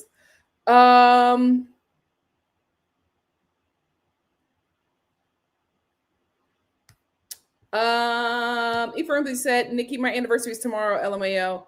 It ain't always bad, but honestly, facts. Yeah. Oh, guys, I hope I cleared it up and said that I'm not, it's not every marriage. I'm not, absolutely not. I think that, like we talked about it before, the marriages that work the best is for a few reasons. One, it always works better if the man loves the woman more than the woman loves him. And that just means that the man knows that the woman is the prize. He that findeth a wife findeth a good thing. He absolutely knows that she is going to enhance his life and treats her like such. It also works if the boundaries of the woman is respected. It also works if that man is constantly checking in on the woman, because the woman is going to have to sacrifice more than the man. That is just how it is set up. So those are very successful relationships because the man knows who his woman is. He knows her. He knows who she is to him, who she is to her community, and he recognizes that he has something special. The marriages where the guy is just oblivious to how precious his partner is. Rest in peace, ladies. PH Joy said, those feministas made me feel like it wasn't cool to consider that fantasy of my dream wedding. Oh, no, you can absolutely have your dream wedding. But that's the problem. We focus on the wedding, not the relationship. Kimberly said, the shame of divorce is a whole different issue, which stems from a woman not wanting or being able to leave. Absolutely, because they weren't allowed to. And this administration is going to bring that back. No fault divorce. A lot of women are going to be stuck in these marriages. Dolly said, it makes sense to me. A person would celebrate the end of a single life like a funeral. You won't be the same. It's like becoming a parent. Major changes cause death to the previous you. I absolutely get that. I don't want to die. I don't want this version of me to die. I want her to bloom. Cece said she's happy I'm getting my degree, but she's worried about me dying alone. Like, man, I'm turning 25. Oh, Lord. You have so much time, Cece.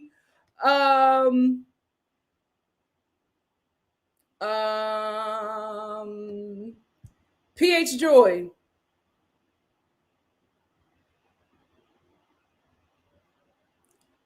Is that a Bible verse in your highlighted in your profile? If it is, you won't like it here. E for Empathy said, since Nikki is continuing to providing us with facts and knowledge, let's remember to hit like and like the video. Thank you.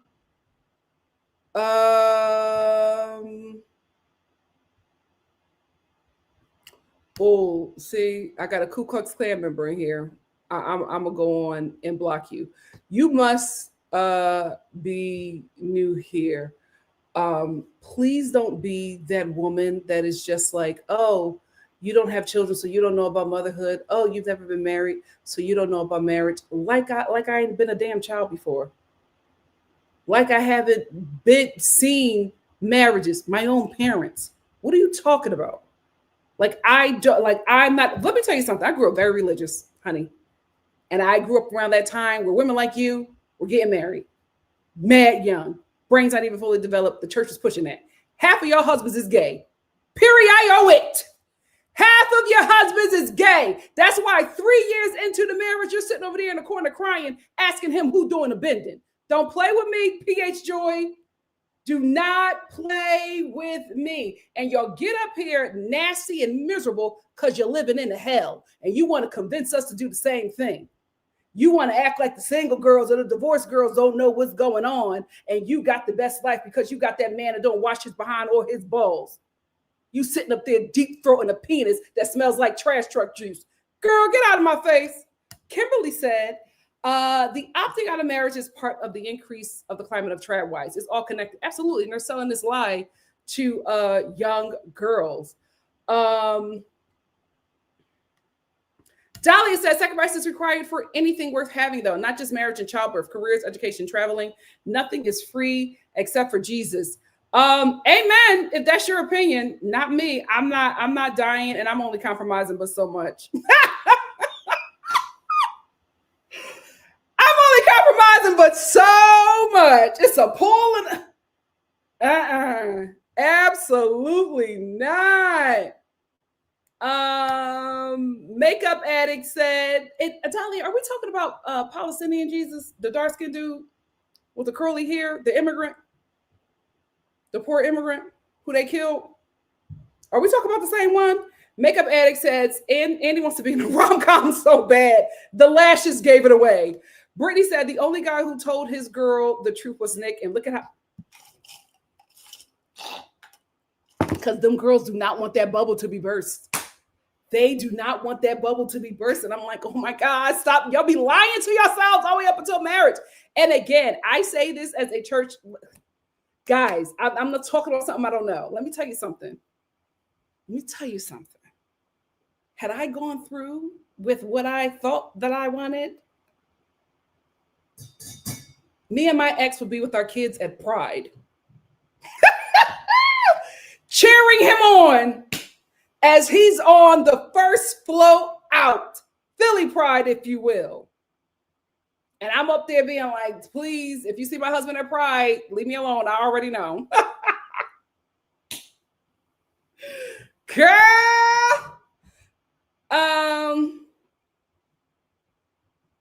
Bria said, can someone please explain to Annie, isn't she a hairstylist? Kimberly said, I can't wait to see if Nick told Annie he told Kate that he loved her. I feel like Kate wants to let her know. I feel like Kate wants to let her know at some point. Well, the vocal fry is to sound like a child. That's what it is. Because them nationalists, pedophilia would be strong over there, child. We about to see some things, but them files are released. Sade said Annie's intuition was trying to get her out of that.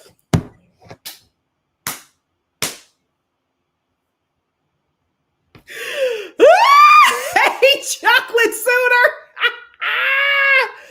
Woo!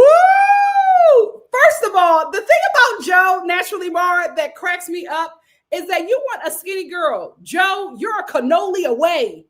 He's a cannoli away. He is, listen, how old is he? 27? Joe got 3 more years.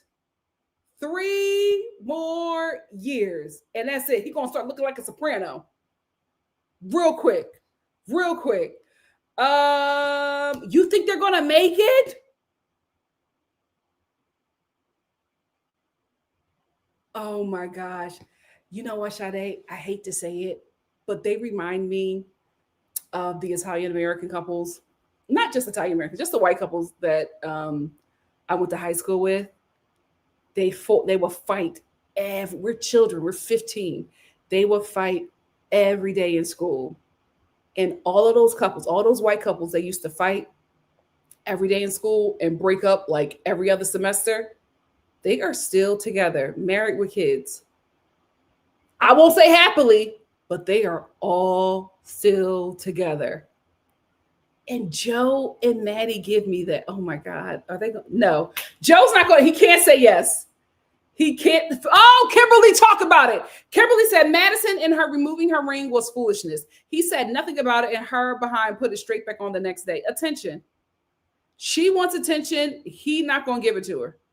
He is just not going to get it. Give her what she needs. I was with Joe. Madison has been confusing me from day one. Samara said, living with someone like that, I would feel like I was walking on eggshells. Absolutely. Madison gives me anxiety. Absolutely. Everybody who has experienced somebody like that, those scenes were so hard to watch. Kimberly said, if you watch the episodes back, Madison mostly talks over Joe while he is trying to explain things. She wants to control the narrative. Yep, because Madison is marriage minded. She said it. You're not relationship minded. That is the thing. Marriage is not a different relationship. There's just more at stake. And when you treat your relationship with a man different than you treat any other relationship, that's the first mistake. It is a relationship that has to be nurtured like the other relationships in your life. Like Madison, do you talk to your best friends like that? Your sisterhood, the girls that you want to remain in your life, do you talk to them like that? No, you respect and nurture that relationship. Give that same respect to the relationship with the man that is going to be the forefront of your home. You talk to your boss like that? No, because you want to keep that job. You respect I won't say authority, but you respect who that person is. You nurture that relationship because you want to have an easy-go-lucky time at work. Why won't you talk to Joe the same way? It's so weird.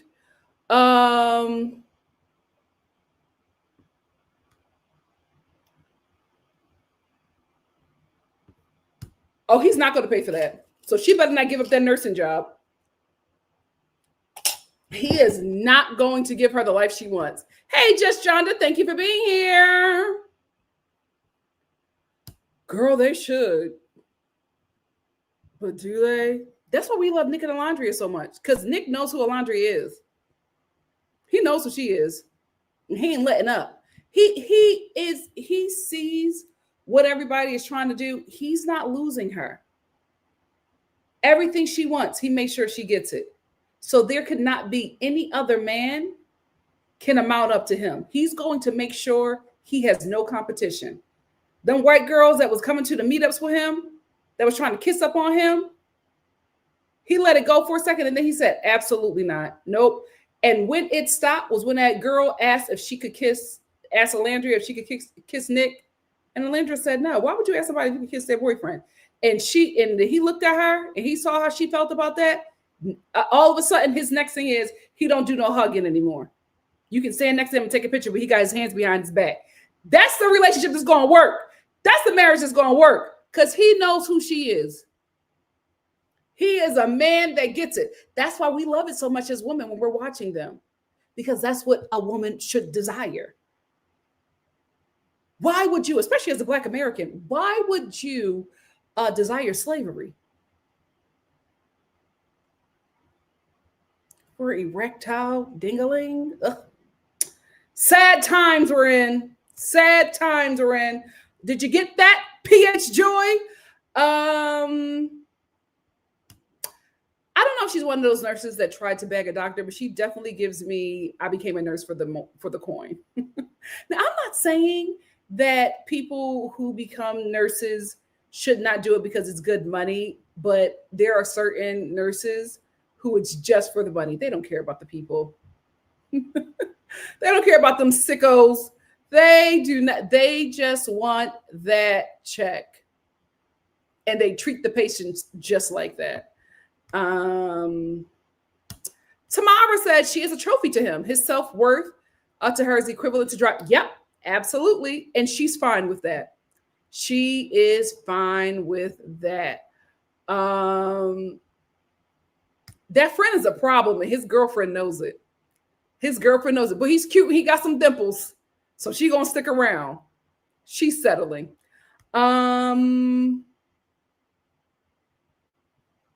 Well, they all do. They all do. But it's blue collar, so they get away with it. Nora said, I'm confused why Ali is going through nursing school. Ali is going through nursing school. She doesn't want to work in the long run. She's just doing it for the money because it's good money. She was a traveling nurse. I have a friend that's a traveling nurse. She makes bank, but she likes the people. She likes helping. So yes, she does it because the money is good, but she also really likes helping people. You can make a lot of money as a travel nurse.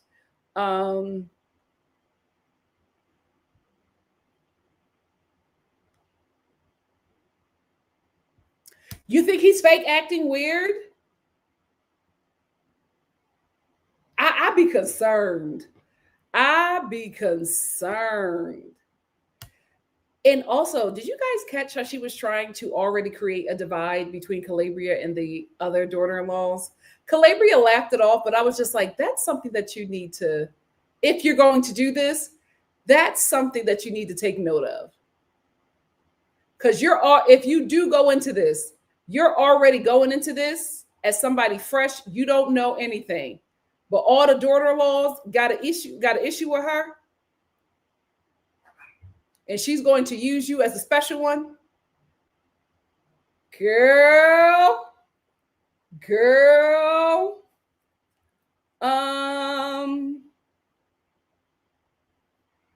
Oh, okay. Because I was like, why does she keep on mentioning Ghana? And he's never said that either. Oh, okay. Yeah. Okay. So she's that Black American. I knew it. I was just like, this is giving Black American. I took a 23andMe. Mm-hmm. And there's nothing wrong with that. There's nothing wrong with that. But I just knew it was a specific Black American. And also the cadence in her voice, it's so familiar. It's so familiar. Exactly. That's, oh my God. Thank you, Megan. That's what they are giving to me. That's what they are giving to me as well. Brittany said, I believe Ali said that she can't see herself not working. She just does not want to work. I think she just wants to pick up shifts here and there to pay for both. Absolutely.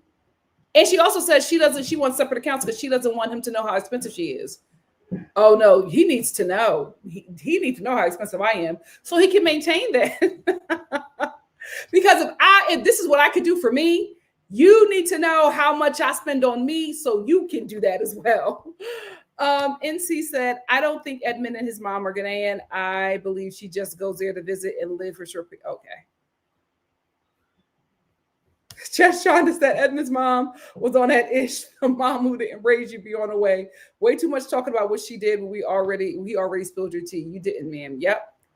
And now Calabria is on her way to getting his trauma keys. Tamara Montreal. I know that's right. Said his mother saying that she raised him knowing he said he was in and out of foster care told me, yep.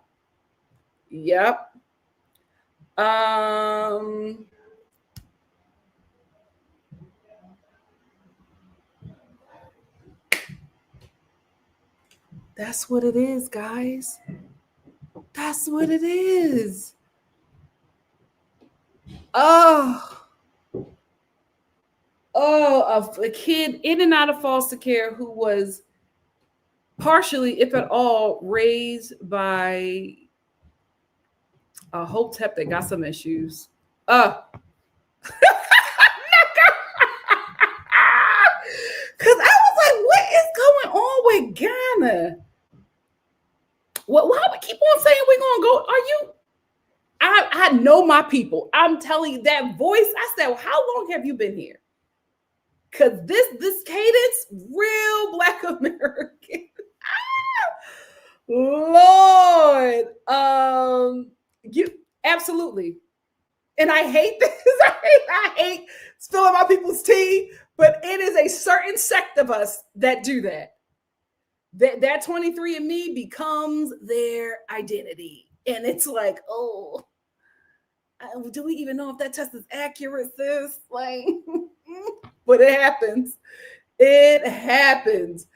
Just Jonathan said, Edmund's mom talking about those daughter-in-laws be telling, no, ma'am, they clocked your tea. Yep. She gave me flashback to my Attic uncle sneak asking me for money. Child. Is there also some addiction there too?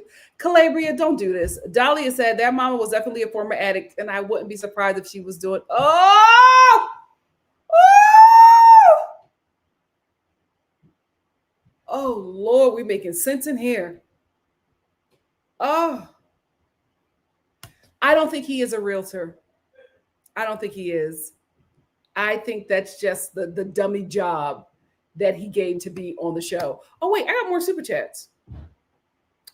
Tamara Montreal said, I am not going to lie, it's not a good cast, but a very talk-worthy cast. No one is making it at all. Thank you for the super chat. We got another one from Miss Montreal. Said, then the sister talked about her father coming into her dream. I was like, as a Haitian person, when people bring in dreams, OMG, ciao. Thank you for a super chat. Cassandra, thank you for the super chat. Cassandra said, you definitely should be in casting or a producer. Thank you so much. That might be my later life.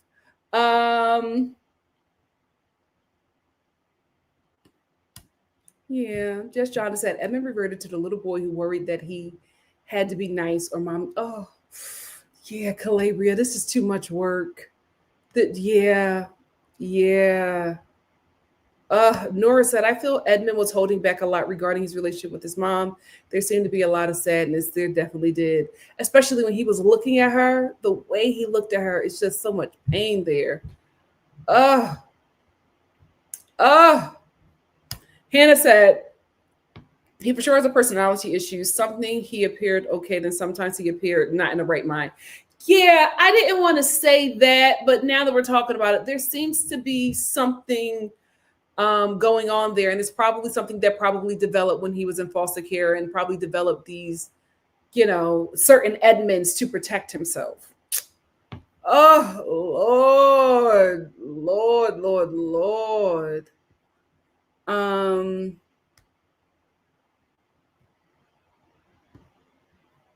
Hey, Wee girl said, I love Edmund. I feel it's not fair that he doesn't seem like he's got the proper diagnosis. Yes, and help that he needs. He may throw tantrums sometimes, but I see his heart. Yeah, that's the thing. I think he's a sweetie, right? And I do feel bad for him. He's just in no place to be a husband right now. Not even a partner. I think he needs to get some help, maybe some medical attention. I'm not sure, but there's something going on there, and I think he's trying to manage it, but he's doing such a poor job. Mecca, I don't think he's actually cooning. I think he's just trying to be liked. And I think that goes, that's because of his childhood. NC said, please let KB say no at the altar, because hopefully she's just in it at this point for her episode per diem. Hopefully, child. Hopefully.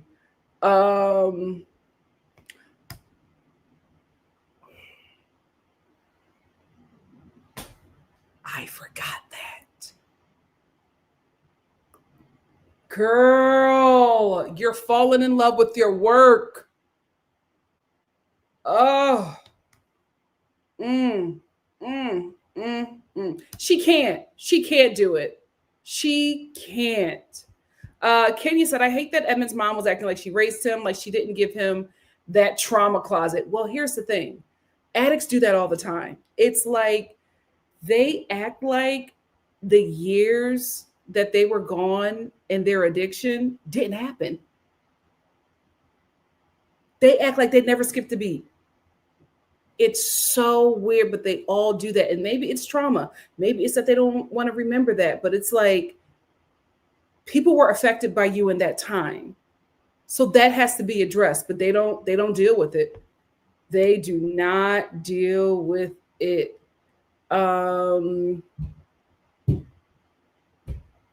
Oh, okay. Thank you, Chocolate Suda. Chocolate Suda said, he said his lease was almost up. It was definitely already up. That was okay. It had to be something, because that was like, I said that you're not ready to be somebody's husband. Look at this home. Oh, I was scared.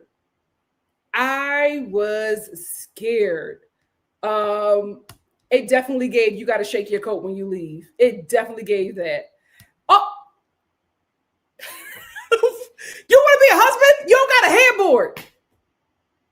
What are we doing? What do we do? It gave dorm. It gave Joe's apartment. But it definitely gave dorm. Dolly said, Nikki, that is not his place. Looked like an Airbnb to me. You know, he was looking for a place to stay. Just listen, that place was scary. And maybe it wasn't his real place because Madison was too chill. I would have been like, do you have finance? Do you need some money? What's going on, Joe? I would have not been laughing. I would have not been laughing. Chrissy said, not gonna lie, this is the truth. I'm starting to keep my place clean all the time and decorate. I pray my man.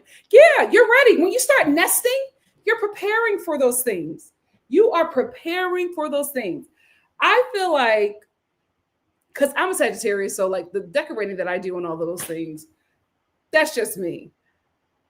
I feel like, what would be the sign for me that I'm ready? That I'm ready to drop my last name. What would be a sign?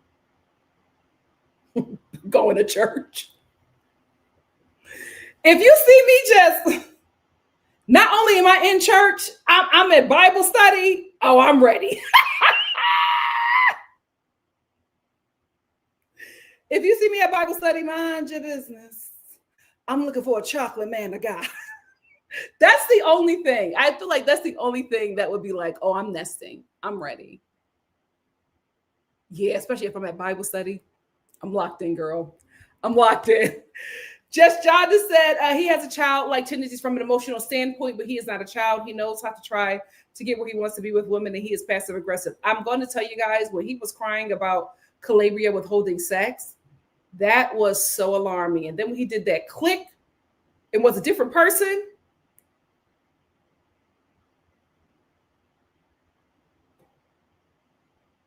mm-mm. Mm-mm. Mm-mm. He don't have no, oh my gosh. Show just full of homosexuals. Full of them. Full of them. Because I honestly think that he wants that because I don't think he got the full mothering that he felt like he deserved. Joe's looking for a mom. Joe's looking for a mom. JLB said, I'm only watching this season through reviews and my flabbers are gas. It's not a good season. I don't think we're going to get any marriages, y'all. I don't think we're going to get any marriages. Miss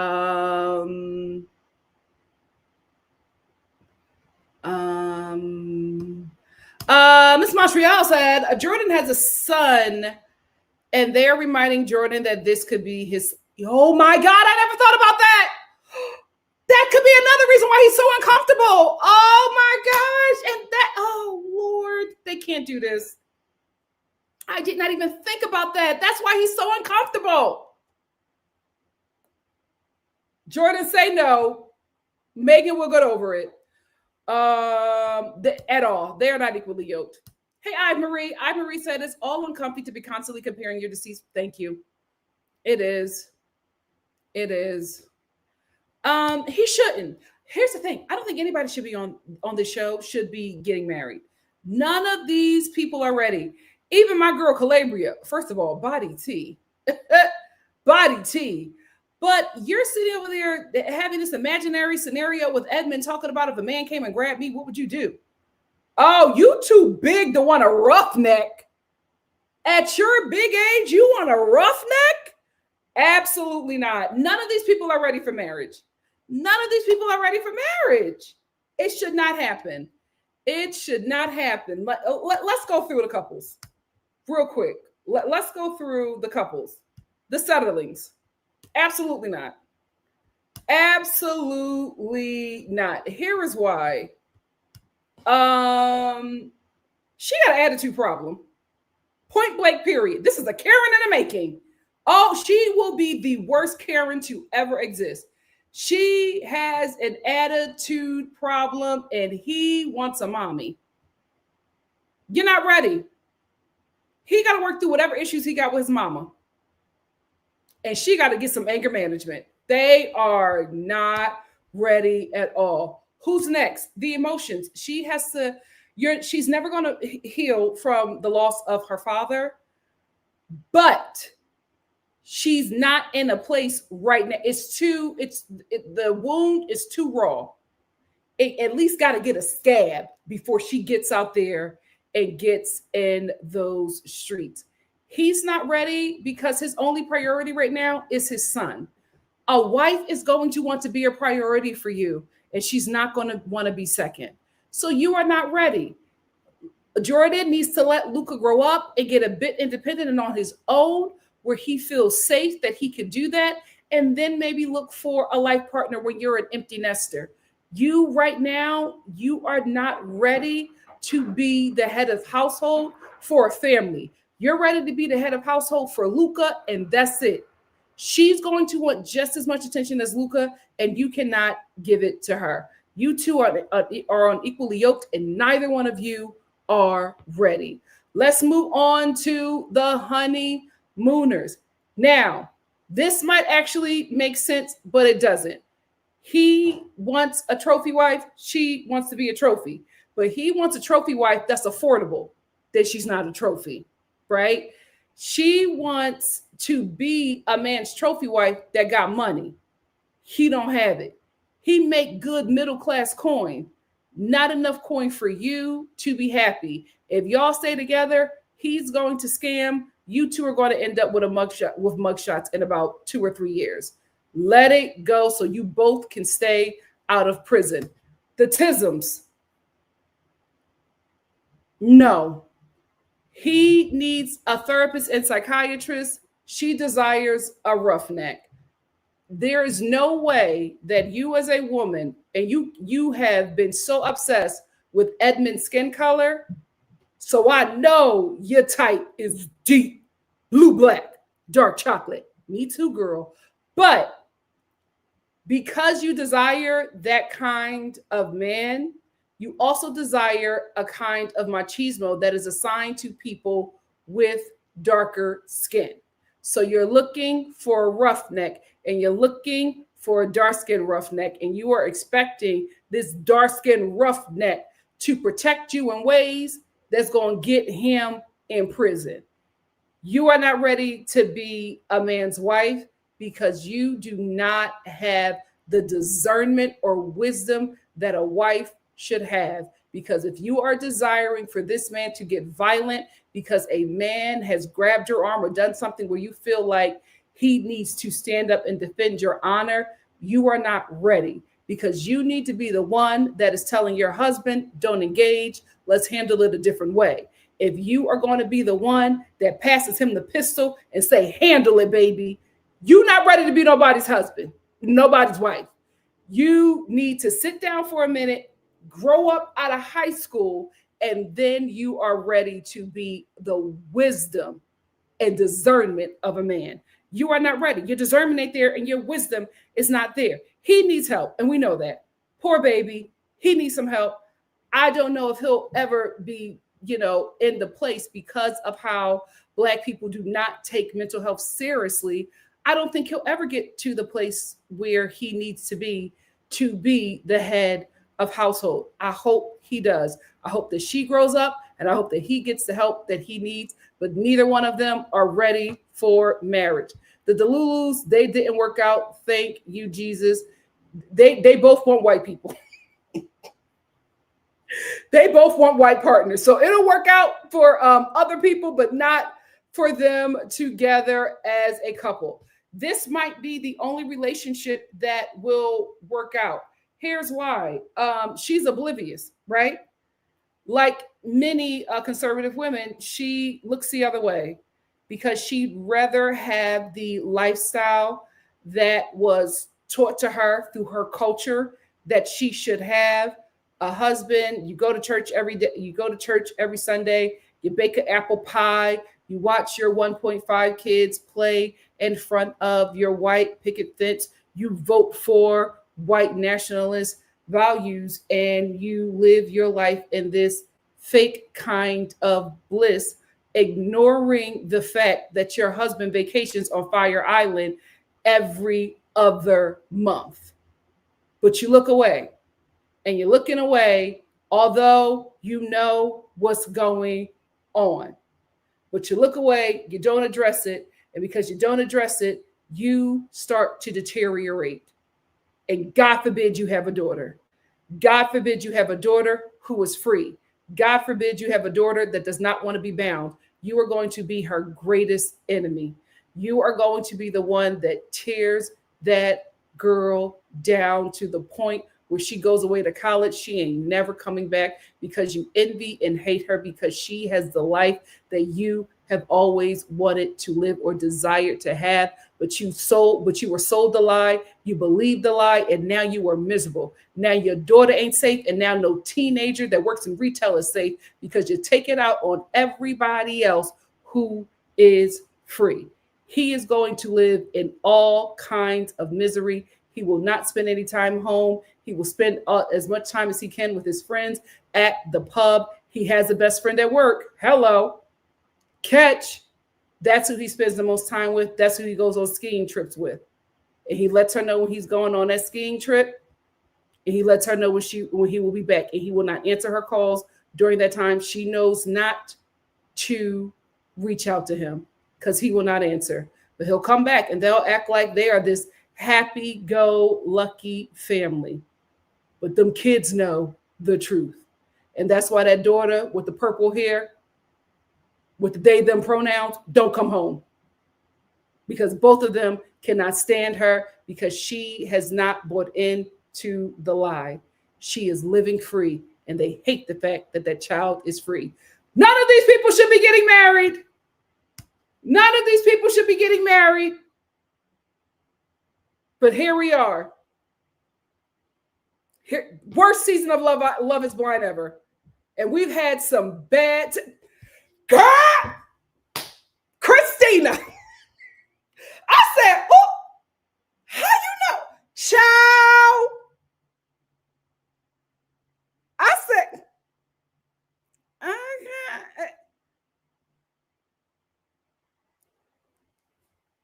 okay. You my kind of messy. Dolly said, I don't think Megan told Jordan her dad died from diabetic complications. I hope this show didn't blindside him because yikes, me too. Me too.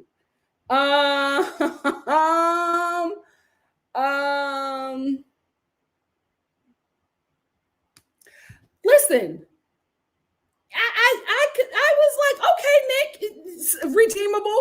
Obviously not redeemable enough because everybody hates him. Everybody hates him. And Annie's absolutely sticking around because that boy got money. I saw that car and I saw that cottage. I said, "Oop, she's not leaving that." She's not saying that. You know, NC, I do not know. If you guys know, please talk about it in the chat. NC said that Jordan say why it didn't work out with Luca's mom or why he opted a vasectomy after just one child. Has Megan asked any of these important questions? We don't know. And if we don't know, she probably don't know. It was really, really cute. It was, listen, I'm a Black American girl from the Philadelphia inner city. I love me a little cottage. I will love a cottage. There is, what is her name? There is a sister. Here is it.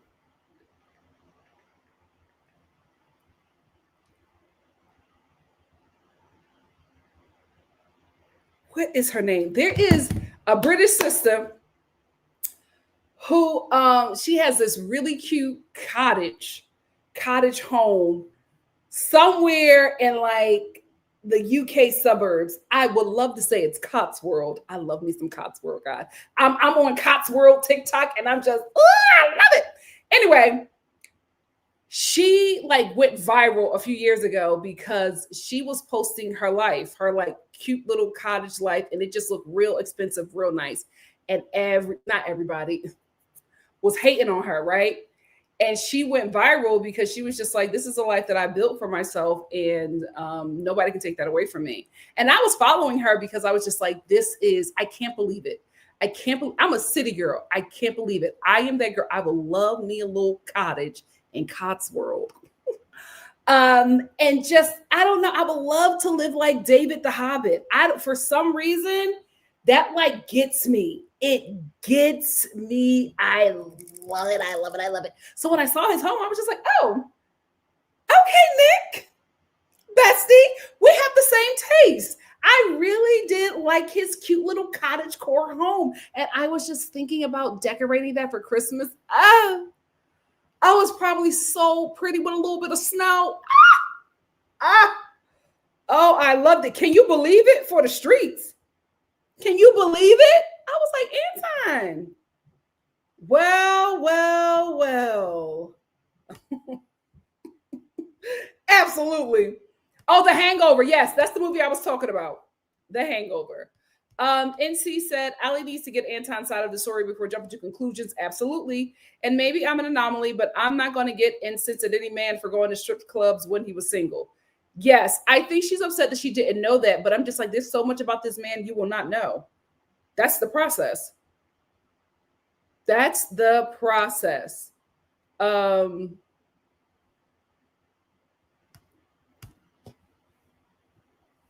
said that's beyond gender affirming. That's a problem.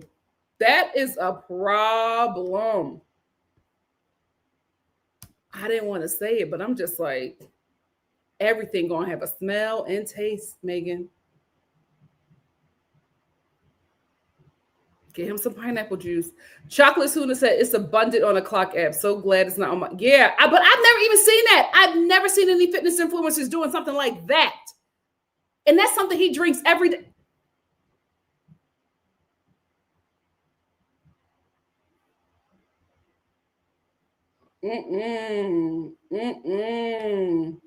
Yes. Why won't he just meal prep? That's so weird. What is the weight loss drug? What is the weight loss drug that everybody's taking? It used to be for diabetics, no more. What is it? Oh, it's not Depo. Why is Depo on my mind? What is it? Y'all know that skinny drug that everybody's taking. Can't he just do that? Just take that instead of drinking that chicken.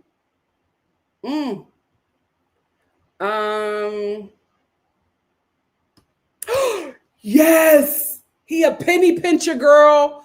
Megan, you don't like that. You don't like that. Girl, stop. This is not a sign from your dad. The enemy is confusing you. You are under spells, sister. You are under spells. Wade said, I think Megan was flexing a bit. If her old house is really in California, 1 mil isn't getting as much house in Cali as the house we saw in Denver. You're right about that. You're right about that. Because if she paid for something 1.5 in Cali, that's a shack. Especially depending on where it's located. If she bought her home anywhere close to Beverly Hills, it's a studio apartment at the max.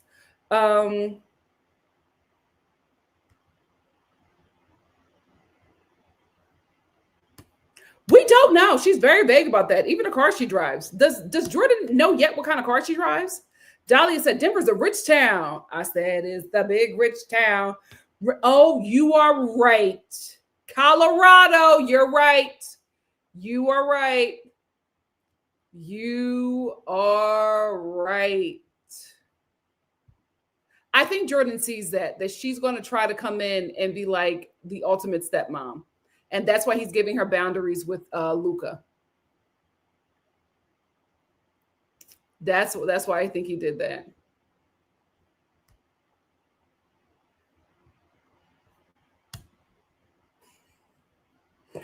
I knew what she said, and I know what that will look like. Girl, you did not want him. And you have to be honest, sis. You have to be. He does.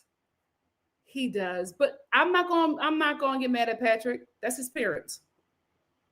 Especially the parents that gave him the name Patrick. Oh, wait. Was he adopted? Why would y'all give an Asian guy? Anyway. Nora said, Patrick is so clueless and internalized racism is strong. After watching his interview on the Val Files, he still doesn't. Poor guy. Poor guy. And this is how the cycle continues. Because if he doesn't know he has a problem, he's going to create. Is it called Hapa? The Asian kids with the Asian and white parent mix. think they're called hoppas. He's going to create the most annoying hoppa, and they still won't get it. They still want the whole relationship and identity will be eugenics.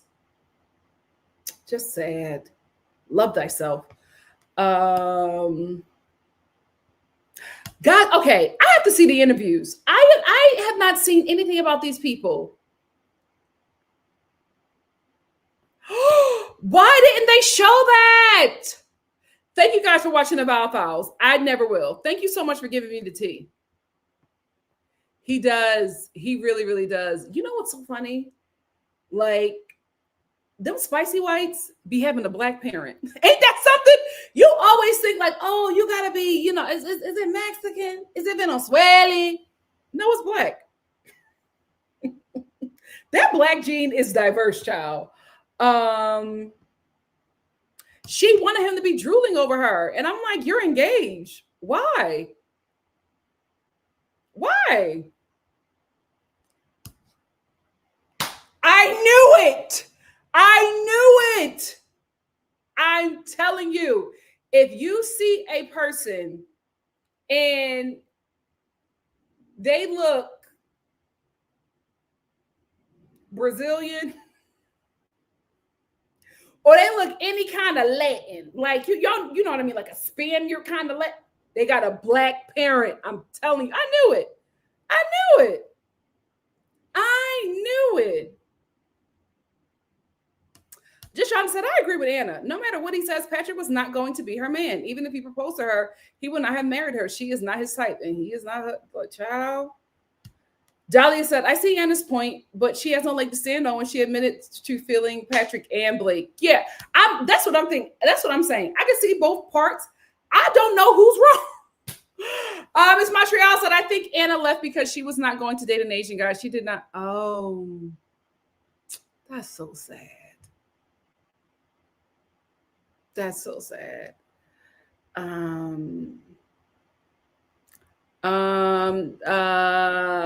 Tamara said Anna ghosted. She did not want to choose the white guy. That's a good point. That's a good point. I think she started it because she's just frustrated with him. She's frustrated with him. But I'm just like, Edmund hasn't changed, Calabria. This is who he's been. You wanted him to be something else or think that you could mold him into being something else. And I think you just got to the point where you realized you couldn't. So now you want to sabotage. Way Girl said, I feel bad for the internalized hate Patrick has for himself. And Nick has internalized hate about his sexuality. A lot of these people need healing. Absolutely. But a lot of these people get healing through marriages, or that's what they think they can do. Janelle said, I don't think Anna and Patrick are going to last anyway. I agree. They would have been like shaking deep tea. Yep. Oh, that's so sad. That's so sad. So sad. Hey, Denise. Denise said, I believe Evan sometimes plays up their relationship like they have major issues to the rest of the group to sound interesting. Absolutely. Because he's a kid that's like, grown man. He's the person that wants everything to be okay. There's no problem. There's no issues. No, it's fine. Because I think he doesn't want her to leave him. And I think he's just used to women abandoning him. Oh, Edmund, please, Netflix, don't exploit him. He needs help. Do not put him on A Perfect Match or any other shows. Please don't. Please don't. Yeah, I agree. I love that Edmund loves that hair pick. Ooh, I love that. I agree with you. Something else happened too. It did seem very cut up and weird. Yeah, I just do not know why they kept on having that argument in front of so many people. I'm like, y'all can't, that whole big space that Netflix rented, y'all could go to a corner or walk outside. Y'all did not need to have that in front of everybody. Let me tell you something. I'm very big on the woman is the prize and the man needs to worship the woman. I'm very big on that, right? But I'm not going to embarrass my man. Like, you got to understand these people, right? You got to understand that. Like, you can't, don't emasculate him in front of his boys. Like, he's sitting there in front of his boys and you cussing him out. Why you do that? You know how they're set up. You know the machismo thing that they have to do. All you got to say is, baby, can we talk? Or if you don't feel like calling him baby, hey, Ed, can I talk to you, please, outside? Why are you cussing him out in front of his boys? Give them at least some respect. Now, I'm not, you know what I mean? I don't hate them that much. There's one or two or three that I give a little respect to. She could have handled that differently. She really is, but he's the same guy. Edmund has been consistent. So that's who you fell in love with in the pods, allegedly.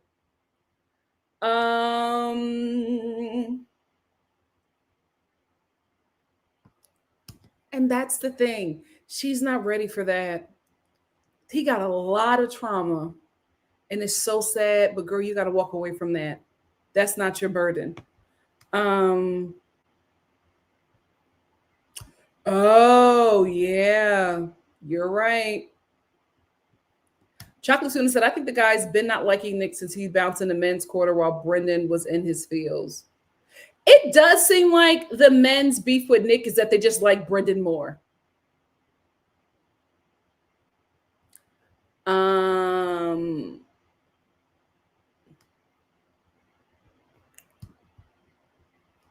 I think so too. Dahlia said, Nick was making some comments in the lounge about the men. Remember when he said he'll miss them making dumb comments? You're right. You are right. Chocolate Suda said, Joe probably doesn't remember being at the rodeo party. Like, yeah, he doesn't. He has no idea. But he turns into a comedian when he get a little drunk. Hey, Pamela. Pamela said, as a Denver resident, Denver is expensive to live. We were one of the first states to legalize cannabis. Yeah, you're right. You are right. Thank you for the tea.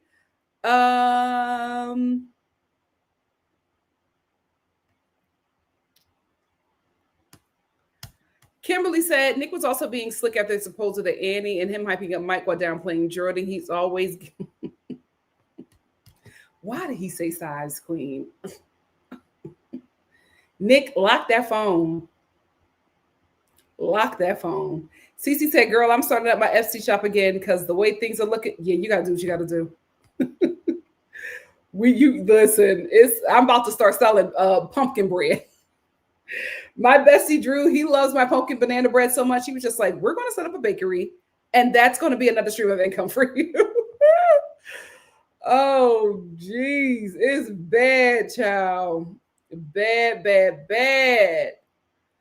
Just Jonathan said, according to Reality Recap, Megan met with Luca's mom. They just didn't do the child's first, which makes sense. Even every woman I know wants to meet the woman before the kids come. I think that's smart. I think that's smart. She said Joe gave her an eating disorder. Oh, Lord. Absolutely. You don't got to tell me twice, child. Let me see. Did I get all of them? Thank you, so for the super sticker. Hannah said, and truthfully, what is good about being a billionaire? It is a lot of stress. More money, more problems, child. More money, more problems.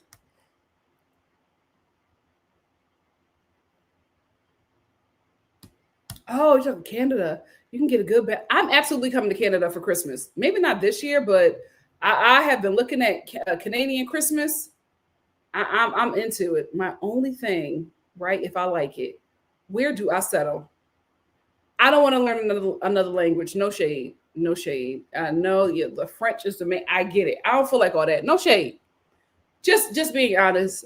But if the only option is Toronto, I got to make it work somewhere else. I cannot raise a child with that accent. I can't raise it's two accents that just woo. The Toronto accent and a Baltimore accent. What is that? How did that come about? That is scary. It's so scary. I cannot do it. Oh, so she was dating Blake as well. I just remember Blake zooming in on Anna. OMG. Just John said, we currently have no fault divorce. The change would be to eliminate that in order to make it harder or extend the required separation periods. Thank you so much for the clarity. They're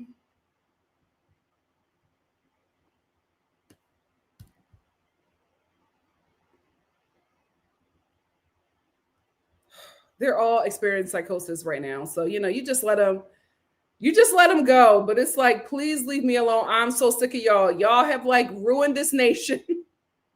My tolerance for you religious nut jobs is non-existent anymore. Go away from me with this Apollo. You have literally killed us all. I don't have no tolerance for you. Sick of them people. It only comes out when I'm angry. I love you, Bernie B. Thank you. Thank you, Leah. Dahlia said, the scene with Janet really shouldn't be as funny as it is. I'm giggling as I write this. Leah said, someone on TikTok said Annie's wearing 2 wigs and they're both funny. The thing about it is, for Annie and Nick to be so homophobic, Annie looks like a whole drag queen. Maybe that's why the relationship works. She is giving drag every time I see her. Where Girl says, it'd be the most closeted people to say they're the most phobic things, and it's so sad and upsetting that people fight so hard against their truth. Denial is not the way to live. The majority of the Republican Party. Let me tell you something. I cannot stand social media. One of the reasons why I am not getting rid of my social media, because with the alphabet mafia, the Let God Be True quickly community, when they decide that they've had enough and they start spilling the GOP's tea, I need to be there, live and in action. I need to be there. There's already a dude on TikTok threatening to drop some Grindr profiles. I'm like, what is going on, child? All them GOP boys. All them boys that be hiding behind them super religious dudes. Take it from me. Take it from me. He either gay or a whore, or both, child. Or both. Just trying to say, the Sunday Times did an article yesterday about a straight woman, her gay husband, and they all look away. The hair is so MAGA coated. They all look what? They all look the same way. Drewski said, not my show, but making sure to pop in and show love as always, cousin. Thank you, Drewski.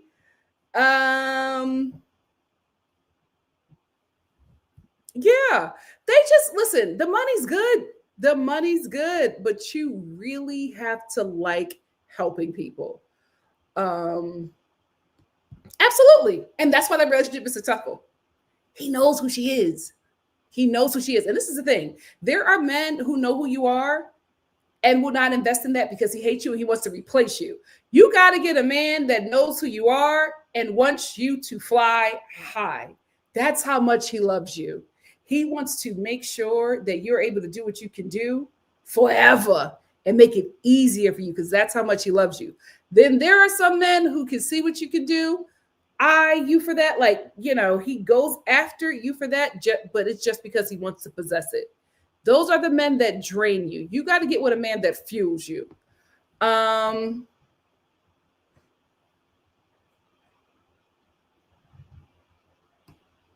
absolutely. She don't want to work. She been said that. She will be a forever student. A forever student. Give Me Shelter said, those 23andMe percentages are just about how many markers you share with other populations. It has nothing to do with ethnicity and race. That's why yes, he's the most accurate one. I told you guys, I would only do it if he's doing it. I'm not giving my DNA to the Mormons. Absolutely not. Absolutely not.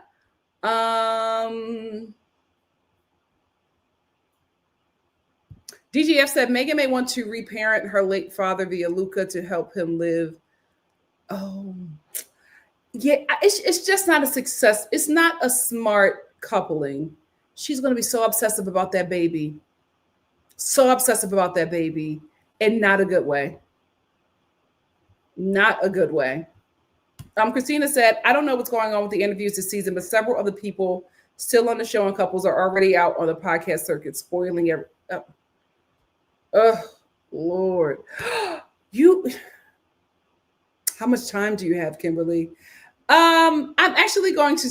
There's something I'm going to do. I'm gonna do it. I'm gonna do one episode of it. I want to see how you guys respond to that. Depending on how you respond to it, I'll keep going. But yeah, you'll see it. If not, no, you won't see it this week because I'm still catching up from last week. So you'll see it next week. He don't play about that baby. We will never see Luca. We will never see. He don't play about that baby. Dahlia said, Nikki, if I hear you talking about joining a church choir, just know. If I'm sitting on here, I'm like, oh, guys, I got to go because I got praise team rehearsal. I'm booed up. I'm booed up. That's the only way. That's the only way.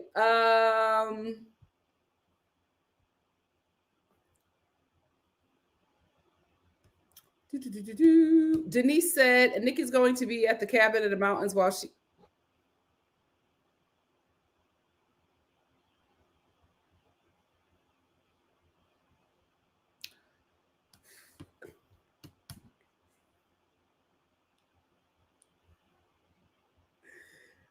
When you said this, it made me think, is it Welcome to Platteville? There is a couple on there. Oh, girl. Oh, girl.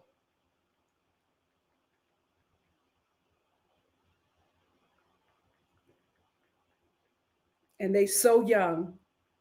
They're so young. Let me see. Who is the cast? They are so young. And I think they got married or they're about to get married. Is it Mariah? Mariah or Maria Plath? No, they wouldn't call her Maria. It's probably Maura Plath. Very young. I think she probably already married at this point. I'd be in and out of that show. And I watched some interviews with her at the time, her then fiance. Y'all got to free yourself from religion. The way they were talking about their honeymoon. He was like, no kissing. No kissing. She wants to do kissing, but I want to wait. I want to wait for marriage because marriage is sacred under God. Sure, baby. Sure, baby. Of course you want to wait. You want to wait as long as you can. Poor thing. It's going to take some fine top at his job. Anyway, I'm in other people's business. Chocolate Sooner said, I saw on another live that Nick's house looks like he does. I love it. I love his house. Christina said, oh my God, Andy is going to be on Val Foster. Let me know. Let me know what the tea is. Let me know what the tea is. David the Gnome. Yes, David the Gnome. I need that. You know what? I don't care. I'm getting me, guys, Londoners. Is Cotswold safe for me? I really want to get a little cottage there. He drinking boiled chicken. Do what you got to do, girl. Christina said, I got that. Oh, Zempic. Yeah, he can't take a shot of that. Because that's what's happening. That's what's happening. You're not drinking that chicken shake because you want to live a healthy lifestyle. You want to look a certain way. That's why you told her to hold your muscles. Gender affirming, baby. Gender affirming. Oh, he's trying to bulk. Thank you, princess, because I didn't know what that was. I didn't know. Oh, Patrick was adopted. Dolly said Patrick was adopted by his Japanese stepfather.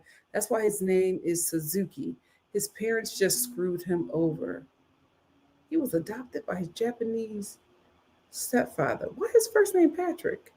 Let me say, I'm in other people's business. Wasia. I thought it was Hopper. Oh, yeah, it's Hopper. It's Hopper. Kimberly said Patrick, Anna, Casey, and Edmund need intense therapy. Never mind. Everybody this season needs it. All Afro Latinos just get biracial. That's all it is. Oh, I can't, y'all. I can't. Please don't do this with me with Edmund. Oh, look at me. See, no, bye. No. Out. Out. Out. Out. Out. Oh. Every now and again, you got to exercise the mammy, because the mammy and me, the out, mammy, out. I immediately went to wanting to save him and protect him. It's a daily struggle. Like I'm saying this, and I'm like, Black women fight the mammy. I'm not just saying it to say it. It's a daily struggle. You gotta fight the mammy. You got to. It's hard. You think as a part of the 92% that sitting this out is fun? It hurts me. I have to catch myself every time I see injustice. But I can't pick the baby up. I gotta let the baby cry. I gotta let the baby figure it out without me. A daily struggle. A daily struggle. Because I immediately wanted to put him on the tee and tell him it'll be all right. You gotta fight it, sisters. You gotta fight it. It will overtake you. I'm glad the Lord gave you that example. I'm glad I could help you get free. Morning, you must be in London. Hey, Indy, how are you? Me and Mariah go back like babies with pacifiers. Said, hey, Nikki, just waking up in the UK. Hey! We'll catch up the live later this season. It's crazy. It is a mess. Cotsworld, is it safe for me? Is it safe for me? Because I think that's where I might have to end up. I think that's where I might. It's just, it's so me. It's definitely drag. It's drag. She's a drag, full drag. That's the only reason why, girl. It's the only reason why I'm there. The minute that tea drops, Lindsey Graham, I'm waiting. Oh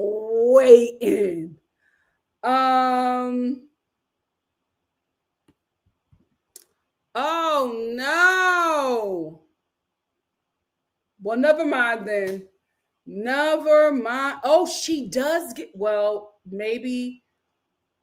Okay. Maybe they're tether. Not necessarily to the T, but I can see it. I think it's the teeth. I think it's the teeth. I think it's the teeth. Let me get a couple more, then I'm gonna let y'all get out of here. Child, not we on 3 hours. If you're new here, I told you. I haven't watched it, but that last season I was in and out. I said, ooh, oh Lord, them religions, they just be high. Lydia, is it Lydia? Let me see. Lydia Plath and husband.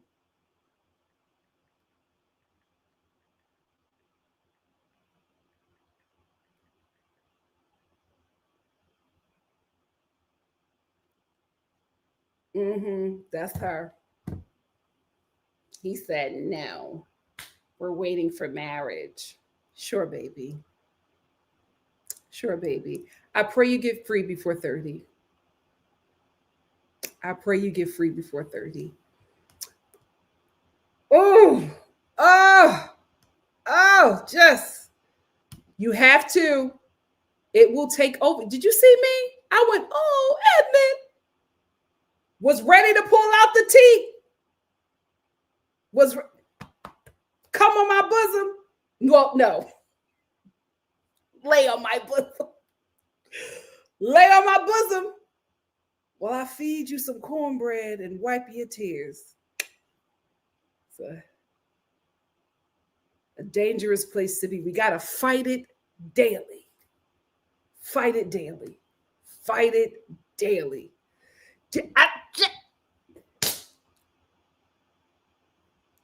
Daily. I'm teaching y'all about battles I'm currently facing. I'm like, what's that religious nut job that was in there trying to cuss me out? You think I'm just saying this stuff? You think I'm saying this like I'm not fighting this daily? You don't think I want to be in a nice little home in Thousand Oaks with a fine man with a nice job and some cute little chocolate kids? You don't think I want that? But I also want this, and I know I can't have both. Unless I get me a Nicholas Van Carthen. And they are rare. They are very rare. I'm just saying this to say it because I'm a feminist. Feminists wear, I'm Black. Feminists are inspired by me, by us. This is hard. This is very hard. But I got to stand 10 toes down. Why? Because I'm living my grandmother's wildest dreams. And I, religious nut job, if you're still here, I had to watch that brilliant mind die to a man. All the while telling me to not do what she did. That's why I'm here. Oh, that's why I'm talking the way I'm talking, because I watched it happen to women I admire. I'm making this stuff up. You think I'm just sitting up here telling my business? Anyway, I know you're not here. You're probably reading Psalms and crying. Hannah said, we are starting to infantilize that grown. Yeah, you see, I rebuked. And by doing so, we are putting a lot of blame. It's a daily struggle. Thank you, Hannah. Thank you. Thank you. Oh, okay. That's good to know. Listen, I'm Black American. I got to ask. Because also, I'm used to like confronting the racism. I'm going to be an immigrant. You know what I mean? So I don't, just let me know if them streets are safe for me. Because, you know, my mouth is slick. I'm American. So I can. But I'm going to be an immigrant. And I'm in Cotswold. So I know I got to walk a little fine line. Because they're not trying to get too many of us over there. I get it. So I'm just always asking, just in case. Indy, are you? So I mean, that's important as well to my question. I know. It does. And they got a Black sister on there now. I got to catch up on that tonight. Yeah, I still got time. Yeah, I got to catch up on that tonight. Yes, release ourselves from it, ladies. Release ourselves from it. CC said, I'll never forget when my mom was like, stop compromising how you feel to make men feel better. And I felt myself wake up. Absolutely. What? My DL Demon Queen. What is that? What is I hip? What is it? Sounds just messy enough for me. Oh my God. Is Chasing Miami on? Because I was waiting for that new season. I hate that they got rid of Chasing Atlanta. That was their best franchise. I hate that they got rid of that.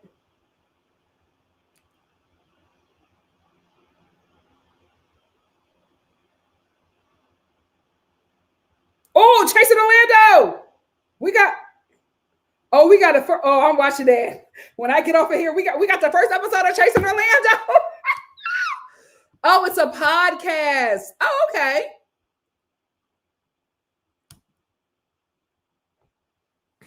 I'm waiting because I know he got a long little roster. Oh, Miss Lindsay, I just know. You nasty, girl. You nasty. Yes, thumbs up, thumbs up. Dahlia said, I want a DL outing app, but I don't want no death or violence, so I'll just pray for discernment so I don't wind up like Annie. Here's the thing.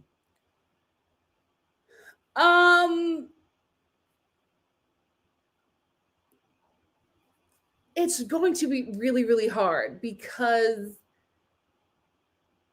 men's sexuality is not embraced unless he's harming women. So I fear that just may never happen until patriarchy is completely destroyed. And then men can be open and honest about themselves. I feel like if you think, I feel like one main thing, not main, but I think that something that's similar with a lot of men who are DL is that there is extreme misogyny and extremely homophobic. That's not all, but it's enough where it could be, maybe this is a clue. Maybe this is a clue. I don't think like the softness, right? A man that's in touch with his feminine side and stuff like that, him painting his nails. Oh, he's DL. No. The men that are in touch with their feminine side and painting their nails, greatest lovers. Not that I know. I was told. But it's like that. Like it won't be the things that you think you would see. It's the things that you wouldn't look for. And you'll be like, Because for me, in my experience, they're all out now. But the guys that I knew growing up that are now gay, who were DL, in school, church, or whatever, they were all so homophobic. They cannot stand gay guys.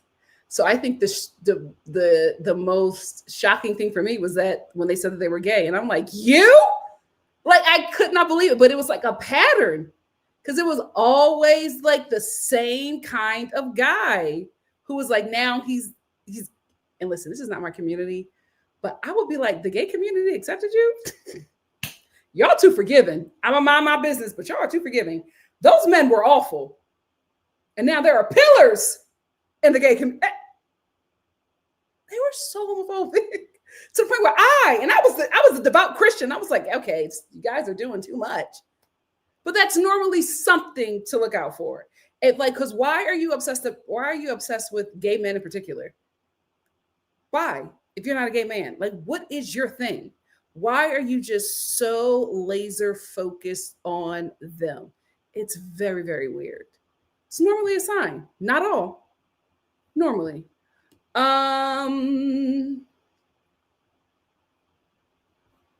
Christina said, I'm so glad I'm not the only one thinking about Nick and Landria during this live. Oh, I think about them all the time. Because that is the reason why we love them as women so much.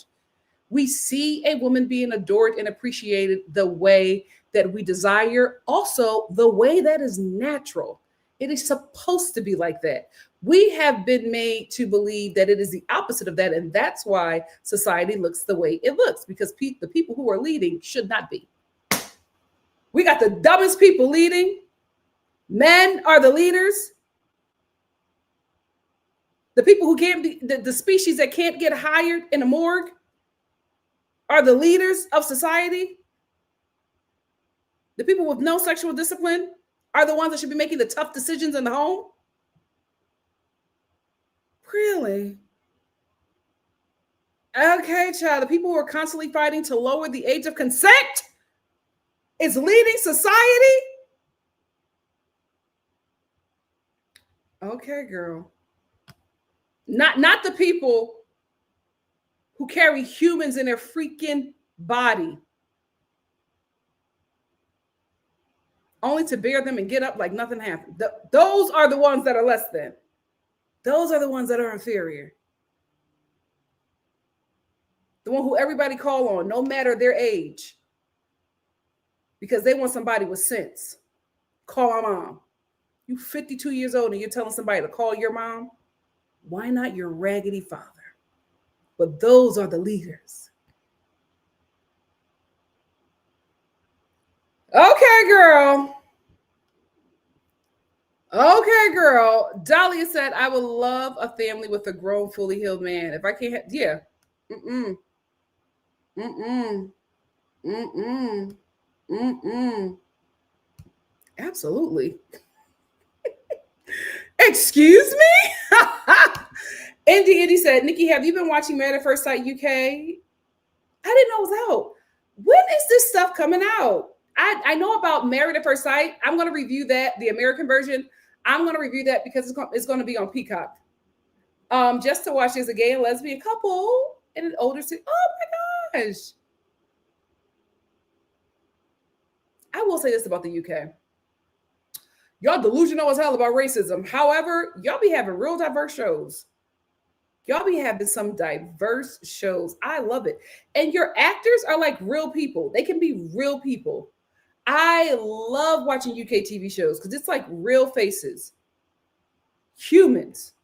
I love it. Now, your reality TV shows, them people be looking scary. The plastic surgery over there is crazy. But the actors are allowed to be real. And I just love that. You see real faces, real bodies. I love it. Even on ASOS. Like when I'm shopping on there, I love it. You see people with real bodies. You see stretch marks, C-section scars, bullet wounds. I love it. I love it. Kanks. Oh God. Little Smokey. He loves that eyeliner. There will be signs. There will be signs. And that's how it's supposed to be. Marriage is not supposed to be bad. Like I never bought into that. And everybody in the church told me that marriage is tough. What is tough? When you listen to people long enough and they tell you what was tough about, especially in church, when they tell you what was tough about the marriage, he had 6 kids. Girl, what? Not from you? Oh yeah, but we got over that. How you get over that? How you get over a whole baby? How you get over that? I remember I was in church. Not anymore, child.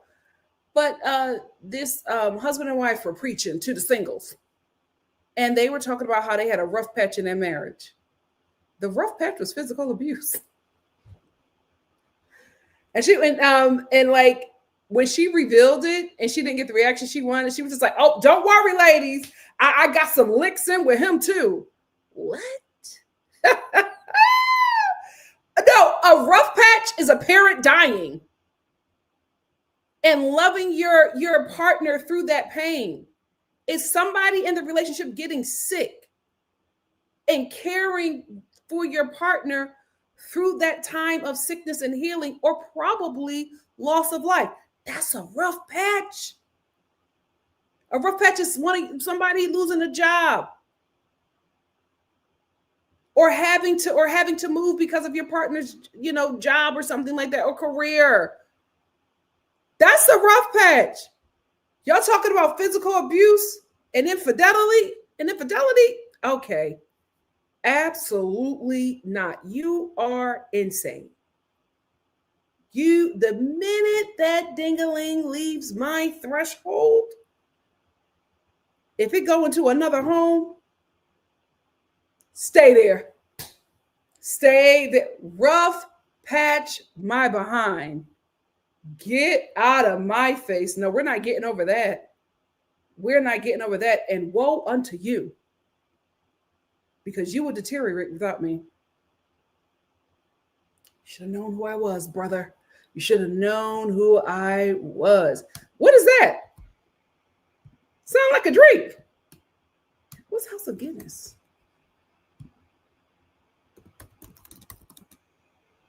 Is it it's a drama series. Ew. Oh, it's about the drink people. Oh yeah, these people look Irish as hell. Oh, I love that. Real faces. Real faces. DGF said the Great British Bake Off makes you think the UK it's where it's at. Oh, I love that show too. That baker guy with them piercing blue eyes, he is so hot and terrifying. I'm like, I know back in the day you was a problem. But them White Walker eyes, scary. Scary. No, but no. But in the church, those are not major red flags. That's the trick of the enemy. The trick of the enemy. He blacked both my eyes. It's because he was possessed by the devil. Girl, if you don't shoot him, let me stop. Oh Lord. Dahlia said, I get my 20 cousins and pull through if a man ever thinks about Shout out to families. Good families. Because I was thinking about how you remember the time I told you I went out with that white boy and it was like my family had a whole intervention for me.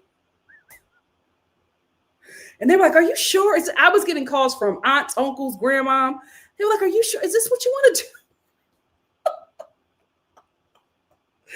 But shout out for families that will look out for you. Because I remember watching some reality TV show. And this girl was talking about how she provides for her man. And there's nothing wrong with getting your man something on his birthday. Oh, I'm kidding. He's your husband. But like being the provider is crazy work for me. I've just never heard of that, or it's just like not my reality. And I was just sitting there thinking, I was just like, if my uncles knew that I was taking care of a man, it could never happen. The way they would cuss me out and get me out of that situation. Oh, I had a cousin who did that. And every time they saw her, it was an intervention. Every time they saw him, they dragged that dude. They couldn't believe it. One thing about the men in my family, they might be Rolling Stones. Not all, if you're watching, because they cuss me out afterwards, but they are providers. Now, that's one thing I knew as a young girl. I don't pay for nothing. If I'm with him, that's my wallet. Like, that's crazy. I'll keep my own money just in case. You know what I'm saying? But, like, reach for a wallet. Where? Dutch. I'm Black American. Why would I be going Dutch? Maybe that's just Philly. Maybe that's just Philly. Oh, it was a big deal. Big deal. Everybody was stopping by the house to make sure that I was okay. Wavy Bubble said, that's why I about face whenever they leave with wanting a long suffering. Yeah, nope. Suffer. This is supposed to be abundance. It's supposed to be a happy part of my life. This is an addition to the joy. Why in the hell do I suffer for who? For what? And my biggest nightmare is to like be with a man who like gets, who I help build. He gets an award or something and he is up there thanking everybody. And then he gets to me and everything that he thanks me for is how much I died to him for him to be great. She stayed with me through everything. She didn't have to, she should have been left me. If it was the other way around, I would have left her. But she stayed with me through everything. She was down for me. She was my ride or die. Ride or die for who? I'm not a ride or die. I'm a passenger princess. I'm a passenger. I think that's what it is. He's talented with a good hairline. He had to be a problem. What's his name? I know he was fine back in the day. Weird. Now, you could have been a Rolling Stone back in the day, but you took care of those households that you made. Now you don't even want to take care of the households? Yikes. Great British Bake Off host. What is his name? Oh, that's what I know that black chick. What is his name, y'all?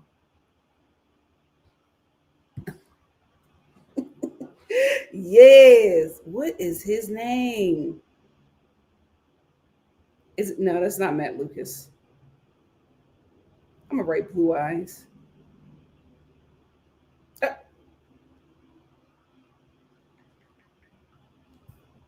Paul Hollywood.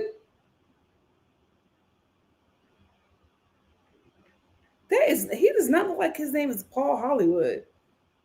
I hope you don't think I'm talking about that guy with the oh yeah. He's a serial cheater.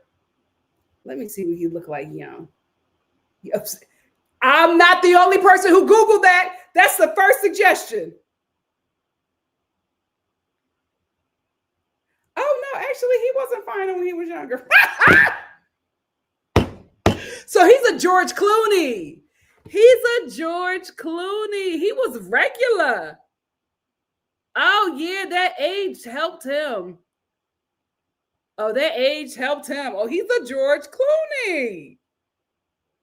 Oh, child, see, this is why I need to stick with black men. I can't pick them. I can't pick them. I can't pick them. Let me get two more and I'll get y'all out of here. Dahlia said, my great grandfather had an entire secret family he was providing for. We didn't know about the funerals, the messiest time for the black community. That's what they're supposed to do. If you create the household, you take care of it. They don't even do that anymore. They don't even do that anymore. Rara said, I don't know. Try to picture him without the silver hair. No, he wasn't. He he looked, the age worked for him. He's a George Clooney. Well, guys, let me get out of here. My leave out is lifting. I have been talking to you guys for forever. Tomorrow, I think I'm going to do a Bravo chat, and we're just going to talk about all Bravo stuff because it's a lot. It is a lot. And then I think, what's tomorrow? Tuesday, Wednesday, Mama Star and I, either Wednesday or Thursday, Mama Star and I are going to do Bachelor in Paradise. Not Bachelor in Paradise, Golden Bachelor. We'll do Golden Bachelor. Anyway, let me get out of here. Almost 4 hours. Girl, what am I doing? What am I doing? And I have so much work to do after this. I'm not going to bed. I want to watch Chasing Orlando and finish decorating my kitchen because I'm decorating for Halloween. Anyway, love y'all. Good night. I'll put the timestamps in. Do not worry, replay gang. I will see ya tomorrow for something else fun. I'm going to. Oh, you're welcome. Good night. Thank you, Christina. George Clooney, fine as wine. The older he gets, the finer he gets. I'll see you soon for something tomorrow. Okay, so the goal tomorrow is to keep the live under an hour. That's going to be the goal. We're going to see. Bye, y'all.